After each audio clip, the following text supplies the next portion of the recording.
Hello everyone, मैं नीलम तिवारी आप सभी का मैग्नेट ब्रेन्स में बहुत बहुत स्वागत करती हूँ। मैग्नेट ब्रेन्स एक ऐसा चैनल है जहां पर आपको किंडरगार्टन से लेकर 12th क्लास तक के सारे वीडियोस बिल्कुल फ्री अवेलेबल करवाए जाते हैं। जैसा कि आज हमने आपको कहा था लास्ट वीडियो में, जब हम एनसीईआरटी का अपना 15वां लेसन हमारा जो चल रहा था, 15वां पाठ पंचदश पाठ जिसका नाम था लालन गीत, वो समाप्त हुआ था और उसमें हमने कहा था कि हम आपकी व्याकरण शुरू करवाने वाले हैं। तो आज से होने वाली है हमारी व्याकरण शुरू। किसकी? संस्कृत की, कक्षा 7 की।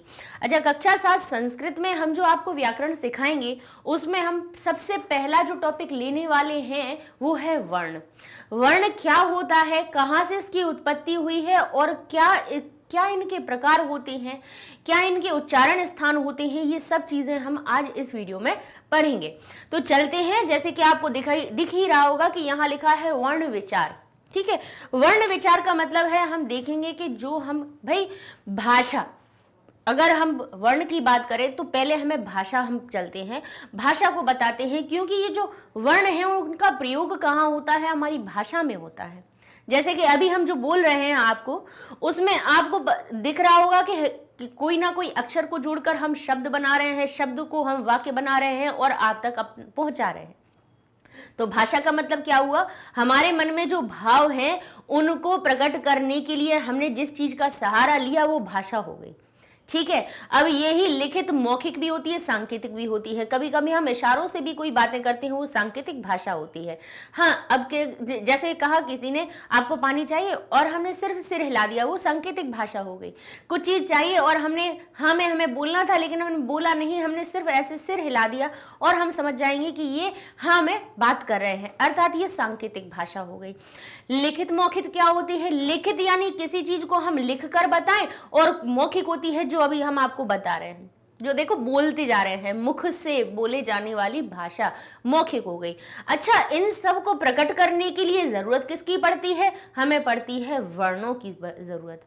वर्ण क्या होते हैं उनको पढ़ते हैं, क्योंकि ये छोटे छोटे वर्ण, अब सिंपल भाषा में कहें, वर्ण ना पढ़ के आपने अक्षर जरूर पढ़ा होगा, जिसको इंग्लिश में लेटर कह देते हैं, हिंदी में हम अक्षर कह देते हैं, और वही हमारा संस्कृत का शुद्ध रूप, उसी को वर्ण कहा जाता है। वर्ण का अक्षर क्या हुआ? अक्षर।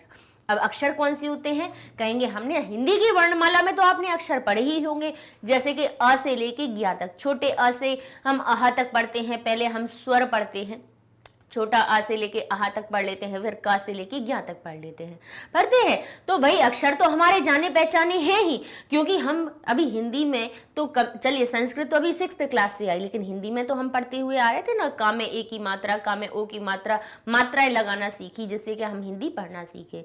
लेकिन अब हम संस्कृत में आपको उन्हीं वर्णों को पहले हम बताएंगे कि भाई ये क्या, कहाँ से आए हैं, कितने इसके प्रकार हैं, इस चीज को हम जान लेते हैं।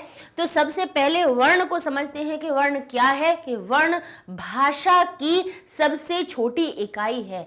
जैसे हमने कहा कि तुम कहाँ जा रहे हो, हमने क्या कहा, एक हमने वाक्य बोला कि तुम कहाँ जा रहे हो, तो उसके लिए हमने ये लिखा तुम, बोलने के लिए हमने मौखिक में बोल दिया तुम कहाँ जा रहे हो, और लिखने के लिए लिखित में वही, हमने बोलना नहीं था, सिर्फ हमें लिख के बताना, तो हमने क्या दिया, तुम कहाँ जा रहे हो। अब हमने ये जब कह दिया है तो यहाँ पे आप देखेंगे कि इस वाक्य को बनाने के लिए हमें कितने शब्दों की जरूरत पड़ी। कहेंगे ये हमें 5 शब्दों की जरूरत पड़ी, 1 2 3 4 5।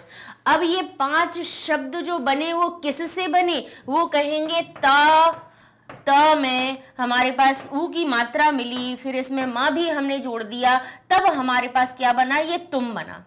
ता में छोटी ऊ की मात्रा जुड़ी और फिर उसके बाद माँ आया, यानी तुम शब्द को बनाने के लिए हमें 3 अक्षरों का प्रयोग करना पड़ा, जिसमें कि ये जो स्वर जब बीच में आता है तो बीच में स्वर अपने मूल रूप में कभी नहीं लिखता है, वो अपनी मात्रा को आगे वाले को भेज देता है, ट्रांसफर कर देता है कि मैं तुम्हारे साथ में अपनी मात्रा के साथ में चलूंगा। तो इस तरह से ता में ऊ जुड़ा तो तू हो गया और माँ हो गया, अर्थात देखा कि आपको तुम एक शब्द बनाने के लिए 3 वर्णों की जरूरत पड़ी, 3 अक्षरों की जरूरत पड़ी। त भी हुआ, उ भी हुआ और म हुआ। क में भी हमने देखा क होगा, हा होगा, आ होगी, बढ़िया की मात्रा लगी है तो आ भी जुड़ा है, उसमें चंद्र बिंदु भी जुड़ी हुई है। तो भाई वो कहाँ हो गया। फिर जा में भी हमने ज देखा, ज में आ भी जुड़ा हुआ है तब वो जा बन रहा है। फिर र देखा, ह में एक ही मात्रा लगी है, फिर ह के साथ में ओ जुड़ा हुआ है। तो देखा एक वाक्य को बनाने के लिए पहले हमने देखे कि शब्दों की जरूरत होती है और शब्दों को भी बनाने के लिए वर्णों की जरूरत होती है। तो देखा भाषा में हमने केवल एक वाक्य बोला, एक वाक्य को बोला तो उसके लिए हमें सबसे मूलभूत जरूरत क्या होती है, कहते हैं वर्ण होते हैं, अक्षर होते हैं। अक्षर से ही शब्द बनते हैं, शब्दों को ही मिलाकर ही वाक्य बनते हैं, जैसे कि अभी हम आपको बोलते जा रहे हैं लगातार। तो यहाँ पे हम वर्ण को पहले समझ रहे हैं कि वर्ण क्या है, भाषा की सबसे छोटी इकाई है, यानी सबसे छोटी यूनिट। यूनिट का मतलब जिस एक उस सबसे छोटी चीज से मिलकर हमारी आगे की बड़ी चीजें बनेंगी, उसके बिना कुछ नहीं हो सकता है। तो सबसे मूल, और ये भी कहेंगे सबसे मुख्य, क्योंकि अगर ये नहीं होंगे तो हमारी ना तो भाषा बनने के लिए हमारे वाक्य बनाने पड़ेंगे, शब्द बनाने पड़ेंगे, तो वो बनेंगे नहीं अगर वर्ण ना हो तो यहाँ पर हमने कहा कि वर्ण क्या है, भाषा की सबसे छोटी इकाई है जिनके टुकड़े नहीं किए जा सकते। अब यहाँ पे इसके टुकड़े नहीं किए जा सकते कैसे, जैसे ये क है। अब हमने, आप कहेंगे मैम आपने ये का क्यों लिखा है, अभी आप इतना समझ लीजिएगा कि ये जो आधा क है इसका कोई टुकड़ा नहीं हो सकता है, ये अ है इसका कोई टुकड़ा नहीं हो सकता है।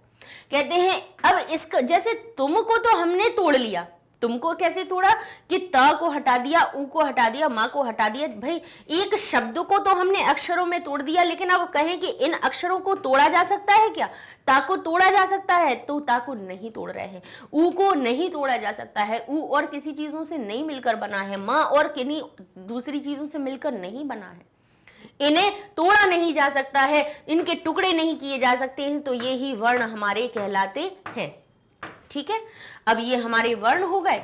अब वर्ण के बाद अब हम बताने वाले हैं भाई कि वर्ण के प्रकार कैसे होते हैं। माँ में भी आ लगा हुआ है तब ये माँ पूरा हुआ है। ठीक है, मतलब एक ये तुम के लिए हमें 4 वर्णों की जरूरत पड़ी है, इसके हम आपको टुकड़े करके बताए हैं। अब जैसे क्या लिखा है, अ, क, ट, त, प। अब ये देखें तो इनको हम क्या इस का को किसी चीज में तोड़ सकते हैं, आधा है ये। अभी बताएंगे कि ये आधा क्यों बता रहे हैं, ये सारी चीजें आएंगी, ये सारे डाउट आपके क्लियर होंगे। का को आप किसी चीज में तोड़ सकते हैं, नहीं तोड़ सकते हैं। का किसी और चीज से बना है, नहीं, ये स्वयं अपना स्वयं का रूप लेके प्रकट हुआ है। यहाँ पे ट तू टूट सकता है, नहीं टूट सकता है। त टूट सकता है, नहीं। प टूट सकता है, नहीं।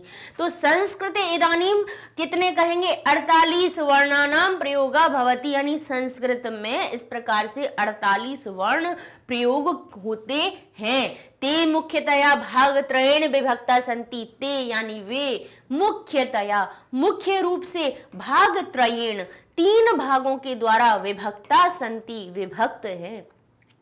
वे मुख्यतः कैसे हैं, 3 भागों के द्वारा विभाजित हैं। 3 भागों में विभाजित, मुख्य पूरी तरह से नहीं बोल रहे हैं, मुख्यतः 3 विभागों में है। तो एक पहला हुआ स्वर, व्यंजन और अयोगवाह।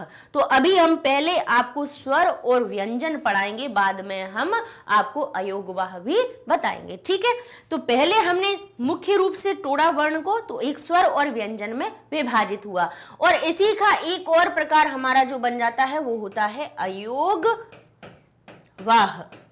ठीक है, अयोगवाह। अब अयोगवाह क्या होते हैं, मूल तो 2 तरह से तोड़ लेते हैं हम। मूलतः वर्णों को 2 भागों में विभाजित करते हैं, स्वर और व्यंजन। लेकिन अब अयोगवाह भी उसका एक प्रकार होता है जिसको कि हम बाद में पढ़ेंगे। अच्छा, उसके पहले कि हम आगे बढ़ें और स्वर को समझें और व्यंजन को समझें, तो एक जब हमने बताया कि ये वर्ण हमारे 2 प्रकार के हो गए, लेकिन अब जब हम आगे पढ़ने जा रहे हैं तो हमें एक चीज बहुत अच्छे से पता होनी चाहिए कि इनकी उत्पत्ति कहाँ से हुई है। हमारे जो वर्ण आए हैं हमारे सामने, जैसे ये अ निकला, क निकला, ट निकला, त निकला, प निकला, ये हमारे, अब हम देखेंगे जो इतने सारे 48 जो वर्ण निकले हुए हैं, ये आए कहाँ से हैं, थोड़ा सा हमें इसका ज्ञान जरूर होना चाहिए। तो इसके लिए हम आपको बताएं कि पहले, क्योंकि संस्कृत हमारी नहीं, विश्व की सबसे प्राचीन भाषा है। ठीक है, और इसके जो अक्षर हैं वो आए कहाँ से, अब से सबसे प्राचीन है। क्योंकि यहाँ अगर हम देखा जाए, वेदों की तो बात छोड़ दीजिए, हमारी वाल्मीकि कृत रामायण है, वो भी हमारी कम से कम 10-15 हजार साल पुरानी है। ठीक है, और वो संस्कृत में लिखी गई है, अर्थात संस्कृत कितनी प्राचीन है ये इससे अंदाजा हमें लगाया जा सकता है। तो जब ये लिखी गई संस्कृत, जब भाषा बनी, तो ये भाषा के लिए जो वर्ण थे वो कहाँ से आए? अच्छा देखिए, भाषा तो क्या होती है, हमारी बोलचाल की होती है, भले ही हमें वर्ण पता हो या ना हो, लेकिन हम अपने भावों को तो किसी ना किसी के द्वारा दर्शाते ही हैं। और संस्कृत को देववाणी कहा जाता है, देवों की वाणी कहा जाता है, यानी देवों की ये भाषा रही है। इसके बाद सामान्य लोगों की भी भाषा रही है, ऐसा नहीं है कि सामान्य भाषा नहीं थी, बिल्कुल बोलचाल की भाषा भी हमारी संस्कृत ही थी। अच्छा, तो ये संस्कृत जब बनी तो इसके वर्ण कहाँ से आए, अक्षर कहाँ से आए? तो उसके लिए बताया जाता है कि महर्षि पाणिनि। अच्छा, महर्षि पाणिनि तो कौन थे? संस्कृत की व्याकरण की रचना करने वाले पहले हमारे महर्षि आचार्य थे, जो सबसे पहले जिन्होंने संस्कृत व्याकरण बनाई। अच्छा, संस्कृत व्याकरण जब वो बना रहे थे तब उन्होंने पहले देखा कि जो हमारे वेद थे, वेद और पुराण थे, पहले किस प्रकार से थे कि पहले सिर्फ जो गुरु होते थे वो किन्हीं जने वेदों के मंत्रों को बताते थे, यानी वेदों की जब शिक्षा दी जाती थी तो गुरु उनको बच्चों को सिखाते थे और वो सुनकर ही ग्रहण कर लेते थे, लिपिबद्ध कहीं नहीं थे, लिखे नहीं थे, ठीक है, लिखे कहीं नहीं थे। केवल गुरु क्या थे, मौखिक रूप से अपने मुख से अपने शिष्यों को बताते थे और शिष्य उसको सुन लेते थे। लेकिन कालांतर में ऐसी एक आवश्यकता लगी कि कहीं ऐसा नहीं हो कि भाई वो तो अभी तो देखिए गुरु और शिष्य बड़ी कुशाग्र बुद्धि के थे कि गुरु ने बताया और शिष्य ने सुन लिया और फिर उन्होंने अपने शिष्य को बताया, इस प्रकार से पीढ़ी दर पीढ़ी चलते आ रहे थे। लेकिन अब इस चीज की आवश्यकता हुई कि कहीं ऐसा ना हो कि भाई गुरु ने सिखाया और हो सकता है शिष्य के मन से पूरी चीज ना आके, जैसे 10 वाक्य में से एकाध अगर छूट गया या कुछ उसमें से शब्द ध्यान से निकल गया तो वो चीज कम हो जाएगी कि नहीं होगी, और वो कम हुई तो फिर आगे वाले के पास भी कम पहुंचेगी, वो हो सकता है उसको थोड़ा सा कम हो जाए, तो इस तरह से वो चीज कम हो जाती, क्षीण हो जाती।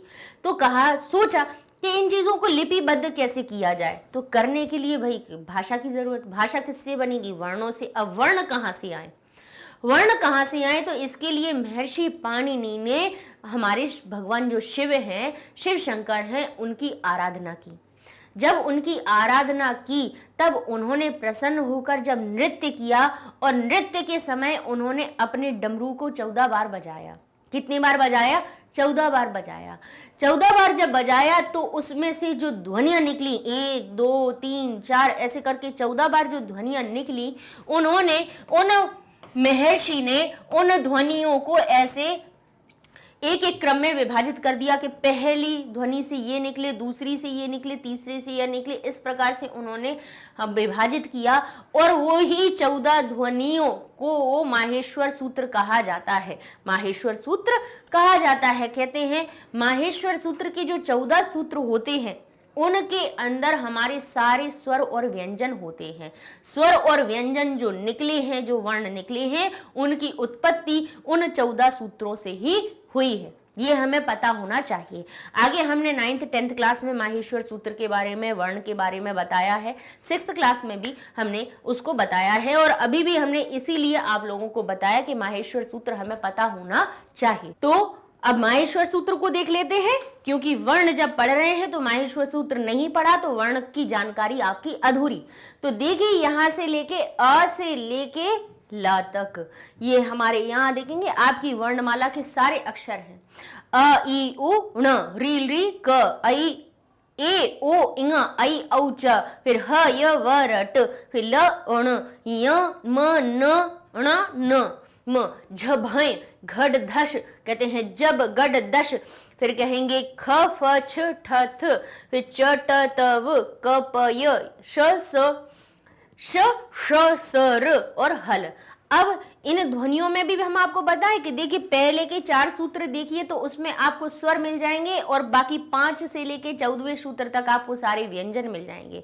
सिर्फ करना क्या है, हमें जो अंतिम वर्ण है उसको बस हटा देना है। उसको आप हटाएं तो फिर आपके पास क्या हो जाएगा, फिर ये जो अंतिम वर्ण आप हटा देते हैं तो इसके बाद आपको मिल जाएंगे सारे कौन से, पहले हम इनको अलग ही करें, तब आपको समझ में आएगा ये। ठीक है, अब यहां से देखते हैं, अब स्वर ढूंढना शुरू करते हैं। तो देखिए अ ई उ, ये कौन से हो गए? ह्रस्व स्वर। स्वर देखते जाइए, अ ई उ, फिर इसके बाद आया हमारा री और री, ए ओ आई औ। अभी अपन स्वर पढ़ेंगे, स्वर के प्रकार पढ़ेंगे, तब देखेंगे कि पहले ह्रस्व स्वर आते हैं, फिर दीर्घ स्वर आते हैं, कैसे आते हैं। तो यहां से आए कि क्यों क्रम में, पहले शिव जी की डमरू से ही कैसे पहले कम ध्वनि वाले निकले, फिर बड़ी ध्वनि को बढ़ा दिया गया, तो फिर ये दोनों निकले, दीर्घ स्वर निकले। फिर इसके बाद ह वरट आया, ह से लेके अब शुरू हुए हैं व्यंजन। तो हमारे कहां से, अच्छा अब इसको हम थोड़ा यहां से पता है तो देखिए और जल्दी समझ में आ जाएगा आपको। तो 5 से लेके 14वें तक है सारे हमारे व्यंजन, और व्यंजन हमारा क से शुरू होता है। कचट तब अगर पहला, देखिए पहले ध्वनि में पहले पहले अक्षर निकले, कैसे? पहले क पहला अक्षर है क वर्ग का, प पहला अक्षर है, च पहला अक्षर है, ट पहला अक्षर है, और त पहला अक्षर है। ये पहले अक्षर हो गए हमारे व्यंजन के। फिर दूसरे में चलते हैं, दूसरे अक्षर पर। तो दूसरा अक्षर कौन सा होता है? का के बाद आता है ख, ठीक है। फिर च के बाद आता है छ, ठीक है, दूसरा अक्षर। फिर ट के बाद आता है ठ, ता के बाद आता है थ, और पा के बाद आता है फा, यानी ये हो गया हमारा दूसरा अक्षर। फिर इसके बाद जब गड द, यहां तक देखेंगे तीसरा अक्षर, हर वर्ग का फिर तीसरा अक्षर। फिर झ भय घट ध में धश, यहां इतने सूत्र में हमारा चौथा अक्षर, हर वर्ण का चौथा अक्षर। फिर इसके बाद हर वर्ण का 5वां अक्षर, ठीक है। फिर इसके बाद ये तीनों श और ह, ठीक है, श श स ह और य र ल व, य र ल और व, ये हमारे हो गए आपके सारे व्यंजन यहां तक।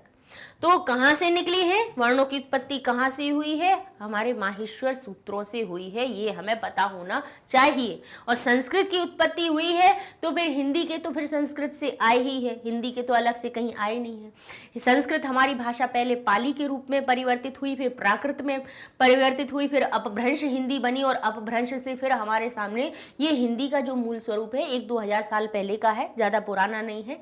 तो यहाँ से फिर हमारी हिंदी हमारे बोलचाल में प्रयोग होने लगी। हमारी संस्कृत का ही विशुद्ध रूप परिवर्तित होते होते हिंदी में परिवर्तन हो गया, ठीक है।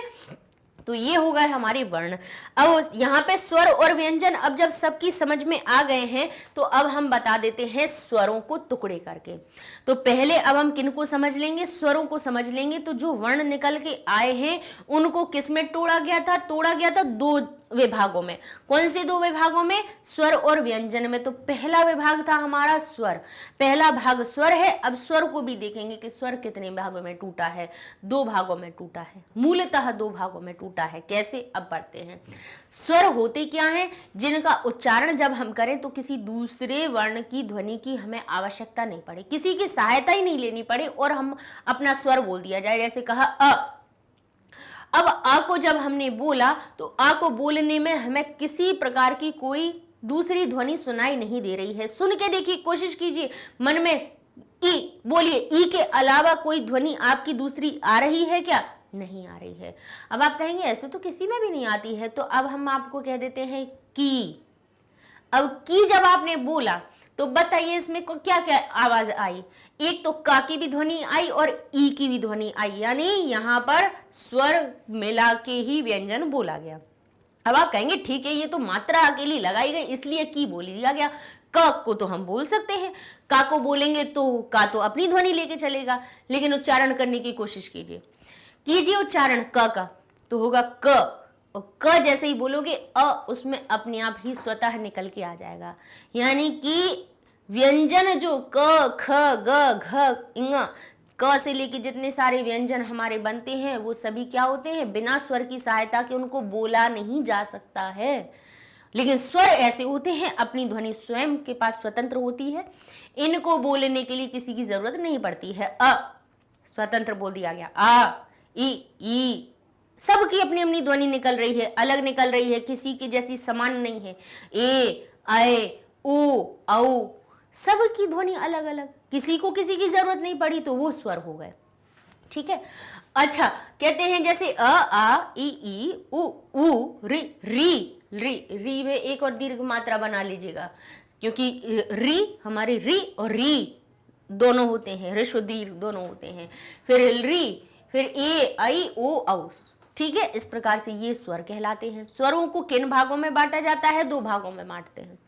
किन में बांटते हैं? बोलने के आधार पर। कैसे बांटा गया? कैसे? क्या 2 भाई थे जो अलग अलग टुकड़े कर दिए, कह दिया कि आधा तुम ले लो आधा तुम ले लो? नहीं, इनको भी किसके आधार पर बांटा गया? बोलने के, उच्चारण के हिसाब से बांटा गया। जिनको बोलने में कम समय लगा उनको ह्रस्व स्वर कह दिया गया, जिनको बोलने में अधिक समय लगा उनको दीर्घ स्वर कह दिया गया।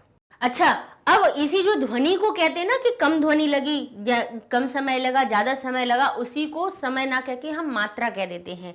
कि जहां पर कम समय लगा कहेंगे उसको 1 मात्रा का समय लगा, ठीक है, उसको क्या कहेंगे? 1 मात्रा का समय। जिसमें ज्यादा समय लगा उसको कहते हैं 2 मात्रा का समय लगा, ठीक है। ये एक नियम होते हैं, इसलिए हमने आपको बताया, क्योंकि कहीं पे आपको पढ़ने में आएगा कि 1 मात्रा का समय लगता है वो स्वर होते हैं। जिनमें बोलने में हमारे 2 मात्रा का स्वर लगता है उनको दीर्घ स्वर कहते हैं। ह्रस्व दीर्घ में इस तरह से परिवर्तन कर दिया जाता है, विभाजन कर दिया जाता है। तो मात्रा का अर्थ होता है जो उस वर्ण को बोले जाने में लगने वाला समय, वो मात्रा होती है, ठीक है। कम है तो 1 मात्रा, 2 ज्यादा है, बोलने में समय लग रहा है तो उसको 2 मात्रा कह देंगे। तो उसी ध्वनि के आधार पर स्वर पूरे होते कितने हैं? 13। उनको 2 भागों में बांट दिया।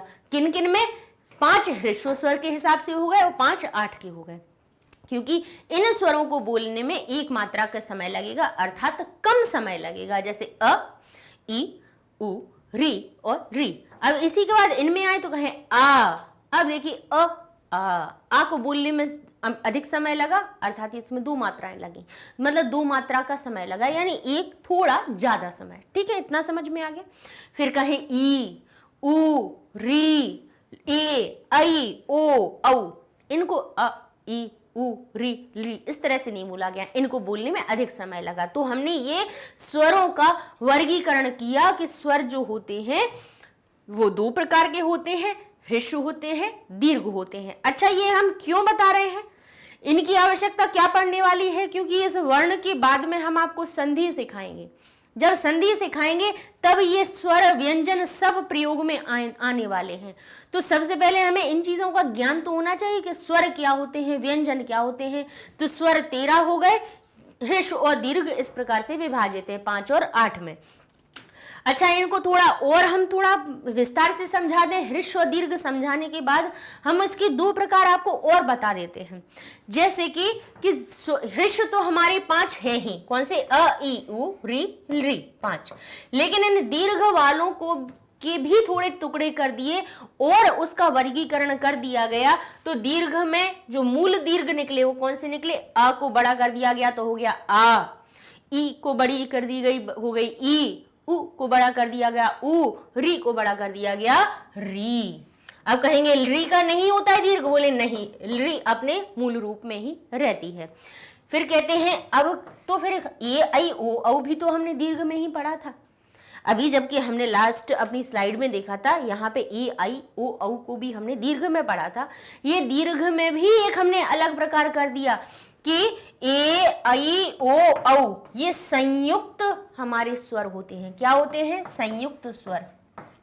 दीर्घ तो होते ही हैं लेकिन साथ साथ में इन्हें संयुक्त स्वर भी कहा जाता है। क्यों कहा जाता है? अब उसका भी अभी हम कारण आपको बताएंगे कि अ और ए, आ और ई, जब ये ध्वनियां साथ में टकराई, ये अ और ई की ध्वनि साथ में टकराई तो इसके संयोग से ए निकला। उसी में जब हमारी क्या हुई? मात्रा की बढ़ोतरी हुई। अब आपको थोड़ा सा समझा देंगे जिससे कि संयुक्त स्वर आपको समझ में आ जाएगा। कैसे? हमने जब आपको बताया कि ह्रस्व दीर्घ हो गए, अब इसमें भी हमने थोड़ा वर्गीकरण उसका और कर दिया कि ए आई ओ औ संयुक्त में आते हैं। दीर्घ तो होते ही हैं लेकिन साथ में उनको एक और अगर उनका सही वर्गीकरण देखा जाए तो वो संयुक्त में आते हैं। इसके बाद प्लुत होते हैं। प्लुतों को हम, प्लुत जो आपके वर्ण हैं उनको बाद में बताएंगे। तो संयुक्त उनको क्यों कहा गया उसका कारण बता देते हैं। ये ए आई ओ औ जो निकले हैं वो कहां से निकले हैं? वो अ और ई के मेल से निकले हैं। किससे निकले हैं? अ और ई। अ और ई के द्वारकों का जब संयोग किया गया तब हमारे पास नई ध्वनि ए निकली, और फिर ये जो नई ध्वनि ए निकली इसका भी जब ए से संयोग अ से संयोग किया गया तब ऐ निकला। तो ए और ऐ दो स्वरों के संयोग से निकले हैं, दो स्वरों के संयोग से निकली हैं, इसलिए इनको संयुक्त स्वर भी कहा जाता है। अब कहेंगे ओ औ कैसे निकला है, तो अ का उ से मेल, अ हमारा जो मूल स्वर है ना, मूल स्वर कौन से हैं, मतलब मेन यही वाले स्वर हैं, इन्हीं से फिर बढ़ बढ़ के आगे ये सारे हमारे परिवर्तित होके मिले हैं। अ और उ को मिलाया गया तब ओ की ध्वनि निकली, और फिर वही ओ की ध्वनि जब आके ओ से मिली तो वहां पर हमारी औ बन गया। वही जो ओ की ध्वनि जो निकली थी वो आ से बनी, तब ये औ हमारा बना, ओ औ। ठीक है, तो क्यों संयुक्त कहा गया, क्योंकि संयोग हुआ, यहाँ पे दो स्वरों का संयोग हुआ और एक नया ये गुण निकला। अच्छा, इनको संयुक्त स्वर भी कहते हैं और गुण स्वर भी कहते हैं, क्योंकि ये नया गुण निकला है ना, एक नया गुण उत्पन्न हुआ, इसलिए इनको संयुक्त स्वर भी कहते हैं, गुण स्वर भी कहते हैं। भाई ये चीजें हम क्यों बता रहे हैं आपको, इसलिए क्योंकि जो हमारी संधि जब हम पढ़ेंगे तब उनमें इनका प्रयोग होगा। और जब क्या होता है कि हम कई जगह ये चीजें पढ़ते हैं तो कहीं इसको संयुक्त ना कह के कहीं इनको गुण स्वर भी कहने लगते हैं, ए और ओ को, आई औ को नहीं, किस किस को, ए को और ओ को गुण स्वर की कैटेगरी में रख दिया जाता है। क्यों गुण स्वर की में रख दिया जाता है, क्योंकि ये अ और उ के नए गुण से उत्पन्न हुए हैं। अ और उ जो दो मूल स्वर थे आपस में मिले, नया गुण उत्पन्न हुआ, उसको ओ कह दिया गया।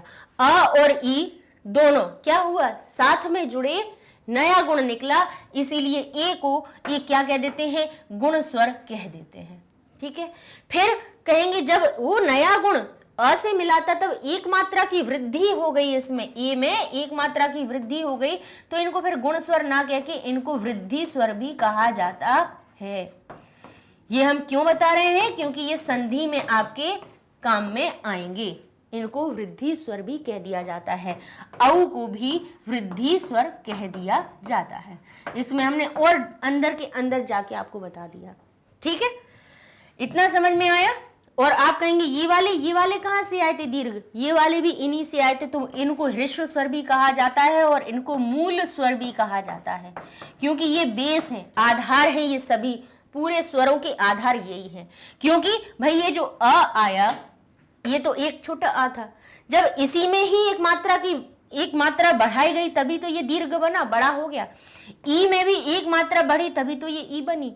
उ में भी एक मात्रा बढ़ी, जब इसमें मात्रा बढ़ा दी गई, पहले अ बोल रहे थे उसमें एक मात्रा बढ़ा के उसको देर तक बोल दिया आ, तो है तो इसी का बड़ा भाई, ये छोटा भाई तो इसी का बड़ा भाई। यानी पहले 2 साल का था, 2 साल बाद वो 4 साल का हो गया, तो रहा तो आ ही। ये भी ई थी, लेकिन 3 साल बाद ये कैसी हो गई, 6 साल की, पहले 3 की थी, फिर 3 साल और बढ़ के 6 साल की हो गई, है तो ई ही, दीर्घ रूप है। अभी आप 10 साल के हो, अब 5 साल बाद 15 के हो जाओगे, तो ऐसा है कि आप बदल जाओगे, नहीं बदलोगे ना, केवल आपका रूप बदलेगा। तो ऐसे ही हुआ, ये ह्रस्व से मूल स्वर दीर्घ में बड़े हो गए, जब इनको बोलने में इनकी ध्वनि हमने बढ़ा दी गई। ठीक है, तो इस प्रकार से ये हमारे स्वर निकले। फिर इन्हीं में आपस में क्या हुआ, संयोग हुआ, आपस में मेल जोल हो गया। मेल जोल होने से ही नया गुण निकला। आ ने पहले ई से मित्रता की तो एक नया गुण ए निकला, फिर आ ने ऊ से मित्रता की तो हमारा ओ नया गुण मिल गया। फिर इसने कहा कि आ ने कहा हमारे पास जो 2 नए गुण निकले हैं इनसे भी अपना मेल जोल किया जाए, तो आ ने जब ए से मेल किया तब आई निकला। फिर आ ने सोचा ओ एक जो नया गुण निकला था इससे भी मेल मिलाप कर लेना चाहिए, तो औ निकला उसमें से। तो सारे स्वर कहाँ से निकले हैं, इन्हीं ह्रस्व स्वरों से निकले हैं, इसीलिए इनको मूल स्वर भी कह दिया जाता है। ठीक है, तो अब ये 3 चीजें आपकी क्लियर हो गई। पहले हमने वर्गीकरण आपको वो बताया कि जो सामान्य आप वर्गीकरण जहां पे हर जगह पढ़ते हैं कि स्वर 2 प्रकार के होते हैं, ह्रस्व होते हैं और दीर्घ होते हैं, इनको उच्चारण के हिसाब से बता दिया गया। लेकिन अब वो उच्चारण तो हुआ, लेकिन कहां से क्या परिवर्तन हुआ उसका वर्गीकरण हमने यहाँ पे आपको बता दिया कि मूल तो हमारे ह्रस्व स्वर निकले थे, उन्हीं में हमने जब मात्रा बढ़ा दी तो दीर्घ बने, उन्हीं का जब आपस में मेल जोल हुआ तब हमारे पास संयुक्त वर्ण निकले। अब आते हैं प्लुत स्वर पर। प्लुत स्वर क्या होते हैं? ये जो निशान बना हुआ है 3, इसको हिंदी में 3 कहा जाता है। हिंदी की संख्या आप पढ़ेंगे तो 1 हमारा होता है 2 को कैसे लिखते हैं? ये 2, 1 और 2, और ये होता है हमारा 3। अच्छा, 3 जहां लगा है यानी आ, ई, उ, री, ए, ऐ, ओ, औ, अब कहेंगे इनको बोलने में ना 1 मात्रा लगाई जा रही है ना 2 मात्रा, इनको बोलने में इन सबसे अधिक समय लगाया जाए। तो ये जो 3 नंबर लिखा हुआ है ये मात्रा को दर्शा रहा है कि इन वर्णों को आपको और अधिक देर तक बोलना है। तो ये जो कहते हैं ये जो चिन्ह होता है ये किसको दर्शाता है? ये चिन्ह जिनके साथ में लग जाता है उनको प्लुत स्वर कहते हैं। अच्छा, अब इनका प्रयोग नहीं होता है, वैदिक मंत्रों में इनका प्रयोग किया जाता था। ठीक है, जो वेदों में जो मंत्र बने थे, तो आपने देखा होगा ना कि जब मंत्र बोलते हैं तो कभी कभी किसी एक अक्षर को वो देर तक बोलते हैं, स्वाहा।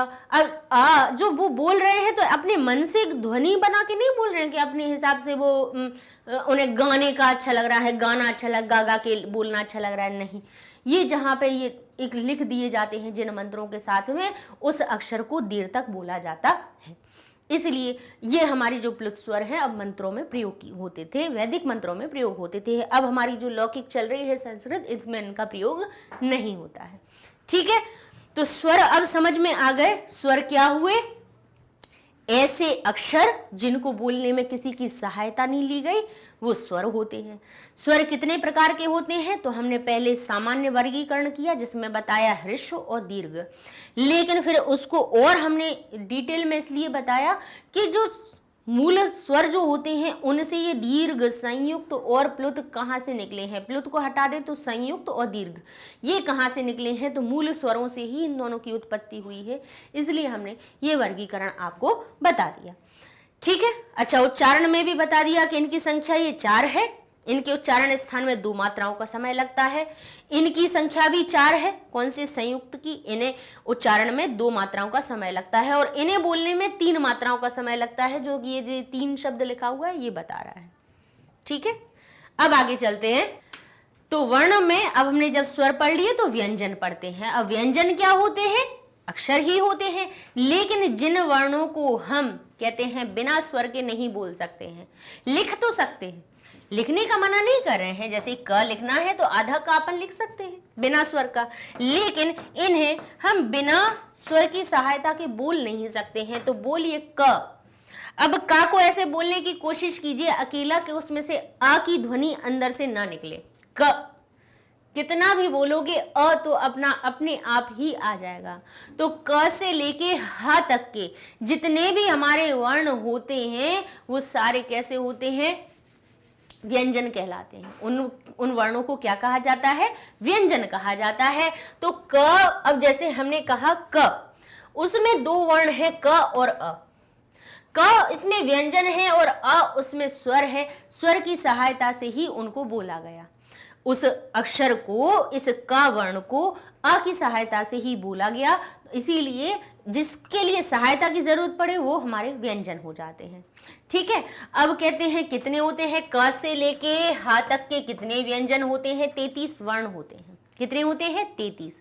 अब आप कहोगे क ख ग घ ङ च छ ज झ य ट ठ ड ढ ण त थ द ध न प फ ब भ म य र ल व ह श श स ह य र ल व श श स ह। हाँ तक खत्म हो गया। अब आप कहेंगे नहीं मैम आप गलती कर रहे हो, 3 रह गए हैं अक्षर। क्षत्रज्ञ, तो वो जो 3 हैं वो हमारे मूल व्यंजन ना होके संयुक्त व्यंजन होते हैं। कौन से होते हैं? संयुक्त। अब जैसे कि संयुक्त स्वर हमने बताया है, ऐसे ही संयुक्त व्यंजन। संयुक्त यानी युक्त, किसके साथ से युक्त। अब किन किन का साथ हो, किन से युक्त हो, तब यानी कि कौन कौन उसमें चीजें जुड़ रही हो, तो कहेंगे श में, श जो हमारे सामने क्षत्रिय का होता है वो किससे मिलकर बनता है, क और श से।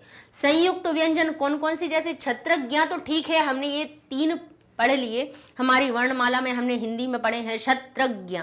इसके बाद और भी हमारे सामने संयुक्त व्यंजन आते हैं, वो कौन कौन से होते हैं, मूलतः आते हैं, विशेष रूप से मुख्यतः आते हैं। तो कौन कौन से, पहले छ देखते हैं, छ किससे बनता है हमारा, क और श से। त्र, त, र, तो इसके अंदर कौन सी ध्वनि निकली, 2, यानी त और र के मिलने से त्र बना। ज्ञ, ज्ञ को ज्ञ भी पढ़ा जाता था क्योंकि इसकी ध्वनि जो है ज और य से मिलकर बनी है, तो ये हो गया हमारा ज्ञ। फिर कहते हैं श्र, श्र करते ना, श्रमिक, श्र, श्रोता, श्रमिक, श्र किससे मिलकर बना है, ये मिलकर बना है हमारा श और र से, शीटी वाले श और र से मिलकर बना है श्र। फिर कहते हैं द्य, अब जो विद्यालय में पढ़ते हैं हम, विद्या शब्द में जो ये द्या होता है, इसको बच्चे धा समझ लेते हैं, धा नहीं होता है, ये द्य होता है जो द और या से मिलकर बनता है। ठीक है, तो ये जो द्य आपको बहुत जगह मिल गया, वैद्य, विद्या, विद्यालय, इन सभी में द्य का अर्थ क्या, किससे मिलकर बनता है, वो द और या से। ध, युद्ध, क्रोध, कहते हैं क्रुद्ध होकर बोला, युद्ध में ऐसा किया, तो ये द और ध, ये आधे द में धा मिल जाता है। अच्छा, इसको बच्चे समझते क्या है, इसको ये समझते हैं कि दा पूरा है और धा आधा है, जबकि ऐसा नहीं है। दा तो हमारा आधा ही है, लेकिन ये जो धा है ये अपने डंडे से इसको पूरा कर लेता है। तो द्य जो होता है वो किससे मिलकर बनता है, पहले आधे दा आता है, फिर उसके बाद में उसमें धा लगाया जाता है, और जब इसमें फिर बाद में आ जुड़ता है तब ये जाके पूरा हमारे सामने ध आता है। अगर आ नहीं होगा तो ये जो ध है वो भी आधा ही लटका रहेगा, ऐसा इसके सामने हलंत का चिन्ह लगा रहेगा। प्रयोग किया जाता है, प्रयोग में देखो हमने बोला ना कि ज्यादातर प्रयोग होता है किससे बनता है, प और र से। इक्त, तो क और ता से इक्त बनता है हमारा, आधा क और ता से।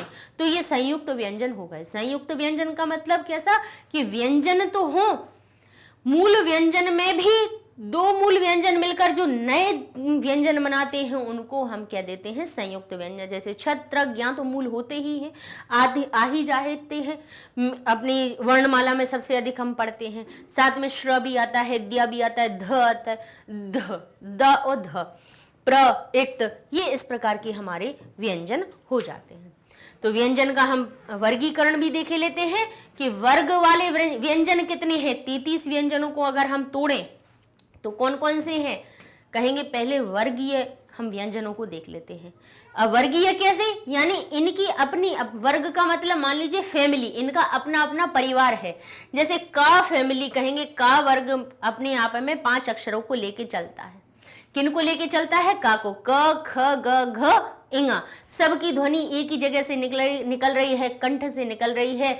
ये तो इनका उच्चारण स्थान अलग हो गया, यानी ये वर्ग का पहली फैमिली हो गई। फिर इसके बाद कहे च, छ, ज, झ, य, ये दूसरा परिवार हो गया। इन सभी की ध्वनि तालु से निकली। फिर कहते हैं ट, ठ, ड, ढ, ट, ठ, ड, ढ, ण, तो ये ढ है हमारा। ठीक है, इसको हम ठीक कर लेते हैं थोड़ा सा। ये हो गया ट, ठीक है, ये हो गया हमारा ठ, और ये हो गया ढ, और ये हो गया अणा। ता, थ, द, ध, न, प, फ, ब, भ, म। देखेंगे तो ता की ध्वनि पूरी हमारी मूर्धा से निकलती है, ये हमारी अलग फैमिली हो गए। ता, थ, द, ध, न, इन सब की दांत से टकराकर जीभ हमारी जब दांत से टकराती है तब ये ध्वनि निकलती है, इनका परिवार अलग हो गया। प, फ, ब, भ, म, इनका परिवार अलग हो गया। तो ये अलग अलग 5 वर्गों में बट गए कि नहीं बट गए, बट गए हैं, इसीलिए इनको वर्ग में बटे हैं, इसीलिए इनको वर्गीय व्यंजन कहते हैं। तो ये कितने हो गए, 25 हो गए। अब कहते हैं अवर्गीय व्यंजन। बिना वर्ग के व्यंजन कौन से होते हैं, जो मां के बाद शुरू हो जाते हैं, यर, लव और श, स, स, ह। इनको भी अंतस्थ यर, लव, इनकी ध्वनि अंदर से निकलती है। और ऊष्मा के साथ में जो, यानी ऊष्मा का अर्थ होता है गर्माहट, गर्माहट के साथ में जिनकी ध्वनि निकलती है वो ये होते हैं। मतलब वैसे हमने व्यंजनों को 2 भागों में तोड़ा, किस किस में टूटे? वर्गीय में और अवर्गीय में। और अवर्गीय भी दो तरह से टूट गए, कौन कौन से? अंतस्थ और ऊष्माण। ऊष्माण, ठीक है, ऊष्मा के साथ श श स सब में ऊष्मा निकलती है, और ये अंतस्थ, अंदर से ध्वनि निकल रही है, य र ल व, ठीक है। तो ये हमारे हो गए व्यंजन, समझ गए? व्यंजन भी कैसे हुए? दो भागों में, वर्गीय और अवर्गीय। अवर्गीय दो भागों में हो गए, मतलब बिना वर्ग के हैं, इनका कोई अपनी फैमिली नहीं है। ऐसा नहीं है कि या का उच्चारण स्थान एक ही हो, रा का अलग हो, वा का अलग हो, सबके अलग अलग मिलेंगे। अच्छा, ये जो वर्ग बनते हैं वो भी कैसे बनते हैं? क्यों? आप ये देखिए कि का वर्ग को ही सबसे पहले क्यों रखा गया? कभी भी सोचा आपने? जब भाई हमारी जो वर्णमाला ये बन रही है इसमें, तो बताइए का की फैमिली को सबसे ऊपर क्यों रखा गया? क्यों भाई, क्या उनने कुछ पैसे वैसे दे रखे हैं क्या? दे रखे हैं क्या, जिससे कि कह दिया कि नहीं हमें पहले नंबर पे रखना? ऐसा हुआ क्या? चा को दूसरे नंबर पे क्यों रख दिया? और क्या भाई हमारा पा बेचारा सबसे गरीब था इसीलिए उसको सबसे अंत में रख दिया गया? ऐसा क्यों हुआ? तो ऐसा हुआ, इनको बोलने की जो ध्वनि निकली उसके हिसाब से निकला गया। तो अभी हम अगला वीडियो जो बनाएंगे उसमें हम आपको ये उच्चारण स्थान समझाएंगे। जैसे ये हमारा मुख हुआ, ठीक है, तो मुख में अब ये जो अपने आगे हम सिखाएंगे आपको ये, तो जहां ये पहली ध्वनि हमारा होता है कंठ, क्या होता है? कंठ। फिर इसके बाद आता है हमारा तालु, फिर इसके बाद आता है मूर्धा, मूर्धा के बाद हमारे आते हैं दांत, ये दांत हमारे होते हैं तो इनको दंत कहते हैं, और दंत के बाद ये होते हैं हमारे ओठ, जिसको ओष्ठ कहते हैं। तो देखना, का की ध्वनि पूरी कंठ से निकलती है, क ख ग घ, यानी वायु हमारे अंदर से निकली और वो कंठ में टकराई, तो ये का वर्ग पहले निकला, इसीलिए इसको पहले नंबर पे निकला। फिर इसके बाद चले तालु पे, तालु से हमारी ध्वनि टकराई, तब चा छा जा झा, यानी अगर जो वायु के निकलने का स्थान है तो पहला स्थान कहाँ टकराया? कंठ से, तो इसीलिए का वर्ग को पहले रख दिया गया।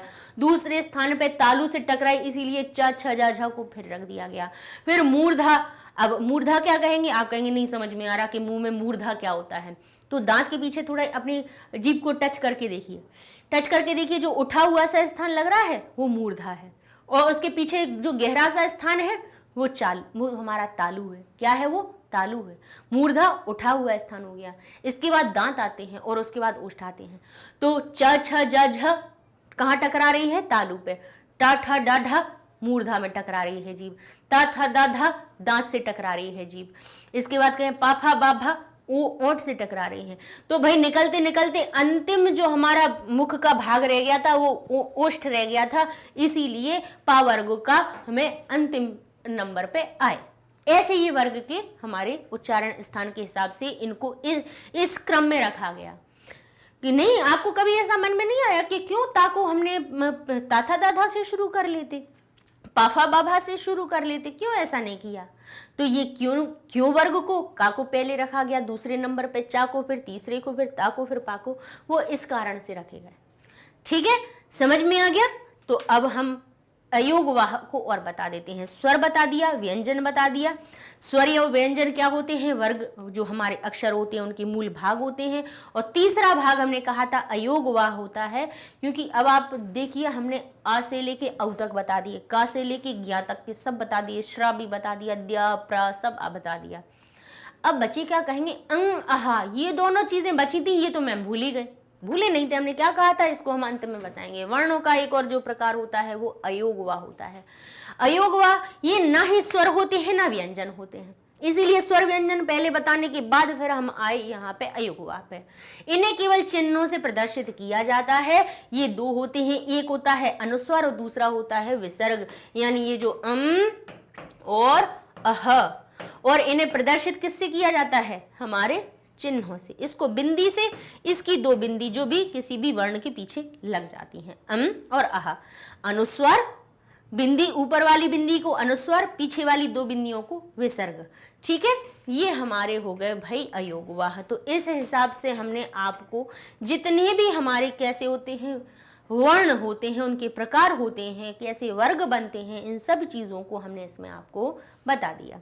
जैसे देखो ह में अंग की बिंदी लगी तो कहा हन सह विसर्ग, रा मह तो ये हम आगे पढ़ेंगे। तो पता होना चाहिए कि अनुस्वार और विसर्ग क्या होते हैं, अयोगवा होते हैं। इनको अलग क्यों रखा गया, क्यों स्वर में और व्यंजन में, क्योंकि ना ही ये स्वर होते हैं ना ही ये व्यंजन होते हैं। तो इस प्रकार से करते समय जिह्वा और मुख के जिस भाग को स्पर्श करती है, कौन, वायु, मुख के जिस भाग को स्पर्श करके वायु बाहर निकलती है, कह रहे हैं, अथवा जब हम कोई भी उच्चारण का, कोई भी वर्ण का उच्चारण करें, वर्ण ना करें, हम बोल ही रहे हैं ना, बोल रहे हैं, तो आप देखिए कितने वाक्य पे वाक्य बोलते जा रहे हैं, वाक्य में शब्द बोल रहे हैं, शब्दों में अक्षर जुड़े हुए हैं, और वो ये हर एक अक्षर जब हमारे मुख से निकल रहा है तो वो हमारे मुख को और हमारी जीभ को, यानी हमारे मुंह में क्या हमारी जीभ होती है, इन दोनों को स्पर्श करते हुए वायु निकल रही है, और वो वायु निकलते समय जिन स्थानों को स्पर्श करती हुई निकलेगी, जहां से टकराकर निकलेगी, वहां से एक नई ध्वनि निकलती है। जैसे कि अब, और जहां से वो टकरा के निकली उसी को उसका उच्चारण स्थान, उत्पत्ति स्थान मान लिया जाता है। जैसे गंगा हिमालय से निकलती है, बाकी होते हुए तो वो कहीं से भी जाए, वो पहले शुरुआत में उत्तराखंड में भी होगी, फिर हमारी हरिद्वार में भी आती है, फिर बनारस में भी होती है, फिर होते हुए कलकत्ता भी पहुंचती है, फिर समुद्र में चली जाती है। इस प्रकार से भाई स्थान तो बहुत मिले, लेकिन उसकी उत्पत्ति कहाँ से हुई, हिमालय से। ये तो नहीं कहेंगे ना कि गंगा कहाँ से, हरिद्वार से निकल रही, ऐसा तो नहीं कहेंगे, गुजर रही है। ऐसी वायु हमारे अलग अलग स्थानों से निकल रही, लेकिन एक पर्टिकुलर स्थान से कहेंगे, एक जो मूल स्थान से, जहां से जब वो टकराती है और उससे जो ध्वनि निकलती है, उस ध्वनि को ही उस वर्ण का उच्चारण स्थान मान लिया जाता है। अब ऐसे हम इस चित्र के माध्यम से आपको इसको समझा देते हैं, ठीक है। तो सबसे पहले, जैसे कि आपको पता होगा कि व्यंजन वर्ण जरा हम यहां लिख लेते हैं। ये हो गया हमारा क, ख, ग, घ। इस प्रकार से ये एक हमारा पहली वर्ग का पहला अक्षर हो गया। पहले वर्ग के 5 अक्षर हो गए। इसके वर्ग हमारा चा वर्ग आता है, फिर टा वर्ग आता है, फिर ता वर्ग आता है, फिर हमारा पा वर्ग आता है। उसके बाद क्या आता है, य, र, ल, व। फिर आते हैं तीनों श, श, स और ह। फिर इसके बाद छत्रज्ञ, वो हमारे संयुक्त हैं, लेकिन मूल व्यंजन हमारे ये हो गए। स्वर देखा जाए तो स्वर कहां से निकलते हैं, स्वर अ, फिर आ, फिर ई, उ, ठीक है, ए, आई, ओ और औ, ठीक है। और यहाँ पे अंग अहा भी लिख ही लेते हैं। ये हो गया और ये हो गया हमारा अहा, ठीक है। तो ये हो गए स्वर और ये व्यंजन। जब इनको हम बोलते हैं, हम इसमें क, ख, ग, घ वर्ग लिख दें, तब समझ जाएंगे आप कि क वर्ग का मतलब क के साथ में आने वाले 5 अक्षर, क, ख, ग, घ, इंग, च, छ, ज, झ, यहाँ टा, ठा, डा, ढ वर्ग लिख देते हैं यहाँ पर, ठीक है। का वर्ग, चा वर्ग, टा वर्ग, ता वर्ग और हमारा पा वर्ग, ठीक है। ये हो गया। अब इनकी ध्वनियां जब देखेंगे, सबकी अलग ध्वनि क्यों निकलती है, क्योंकि जब हमारी मुख से निकलने वाली, हमारे अंदर से निकलने वाली जो वायु है, अलग अलग स्थानों को स्पर्श करती है, अलग अलग स्थानों से टकराती है, अलग अलग स्थानों से निकलती है, तो भाई निकलने का स्थान तो वही है, अंदर से निकल रही है और हमारे गले से होते हुए मुख और नाक से बाहर निकल आती है। लेकिन अलग अलग स्थान कौन कौन से होते हैं, तो सबसे पहले हम चित्र पर आ जाते हैं। तो पहला, अगर अंदर से वायु निकल रही है तो उसका पहला स्पर्श का स्थान आता है कंठ, हमारा गला। क्या होता है, कंठ। पहले हम स्थानों को समझेंगे, उसके बाद फिर मुख के, ये जो मुख के ऊपर ये हमारी जीभ है, ये क्या है, हमारी जीभ है, ठीक है। अब जीभ के ऊपर जो पूरा एक हमारे पास दिखता है, सरफेस होता है जो हमारा, उसको क्या कहते हैं, वो भाग 2 भागों में बटा होता है। तो जो अंदर से आके पहला जो गहरा स्थान होता है उसको कहते हैं हम तालु। पहले तो स्थानों को समझो कि भाई कौन कौन से स्थान है जहां से स्पर्श करती है हमारी वायु और उससे हमारे वर्ण निकलते हैं, उसको देख रहे हैं। तो पहला जो स्थान होता है वो होता है हमारा कंठ, ठीक है। कंठ हो गया। इसके बाद आता है हमारा तालु। तालु कौन सा हो गया, ये वाला स्थान हो गया। इसके बाद ये जो दांत है, दांत और तालु के बीच में जो उठा हुआ हिस्सा होता है, जिसको स्पर्श करें तो हमें ऐसा लगता है जैसे नसें नसें उसमें दिख रही हूं, ऐसा स्पर्श कीजिए जरा अपनी जीभ को, दिख रहा है, उसको कहते हैं मूर्धा। क्या कहते हैं उसको, मूर्धा। अब मूर्धा के बाद क्या आता है, कौन सा भाग, ये दांत वाला जिसको दंत कहते हैं। फिर हमारे दंत होते हैं, और दंत के बाद सबसे बाहर होते हैं जो बंद कर देते हैं हमारे मुंह को, वो होते हैं ओष्ठ। क्या होते हैं, ओष्ठ। तो हमारे पास कितने कितने पहले स्थान बने हमारे मुख में, 5 स्थान बने। पहला कंठ, इसके बाद तालु, इसके बाद हमारा मूर्धा, मूर्धा के बाद हमारे दंत, और दंत के बाद ये हो गए हमारे ओष्ठ, यानी ये हमारे ओंठ हो गए, जिनसे हम होठ कहते हैं, जिनको ओष्ठ, ओष्ठ शब्द होता है संस्कृत का, उसी का संस्कृत का रूप परिवर्तित है, होठ बन गए वो। ठीक है, अब यहीं पे इन्हीं से देखना, यहीं से हमारे वर्ग के सब अक्षर निकलने वाले हैं। कैसे कि यहां से सबसे पहले ध्वनि टकराई, सबसे पहले ध्वनि टकराई तो वहां से कौन कौन से अक्षर निकले, का के सारे अक्षर निकले।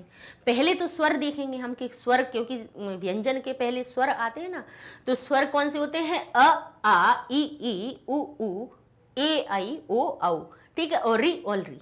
ठीक है, तो पहले हम 2 आ को देखेंगे, वो कहां से निकले, अ, आ, कंठ से ध्वनि निकली, तो कंठ से निकलने वाले 2 स्वर हमारे कौन से हो गए, आ। फिर कहेंगे ई, कहां से निकली, ई निकलने के लिए वायु हमारी तालु से टकराई, तब ई निकली।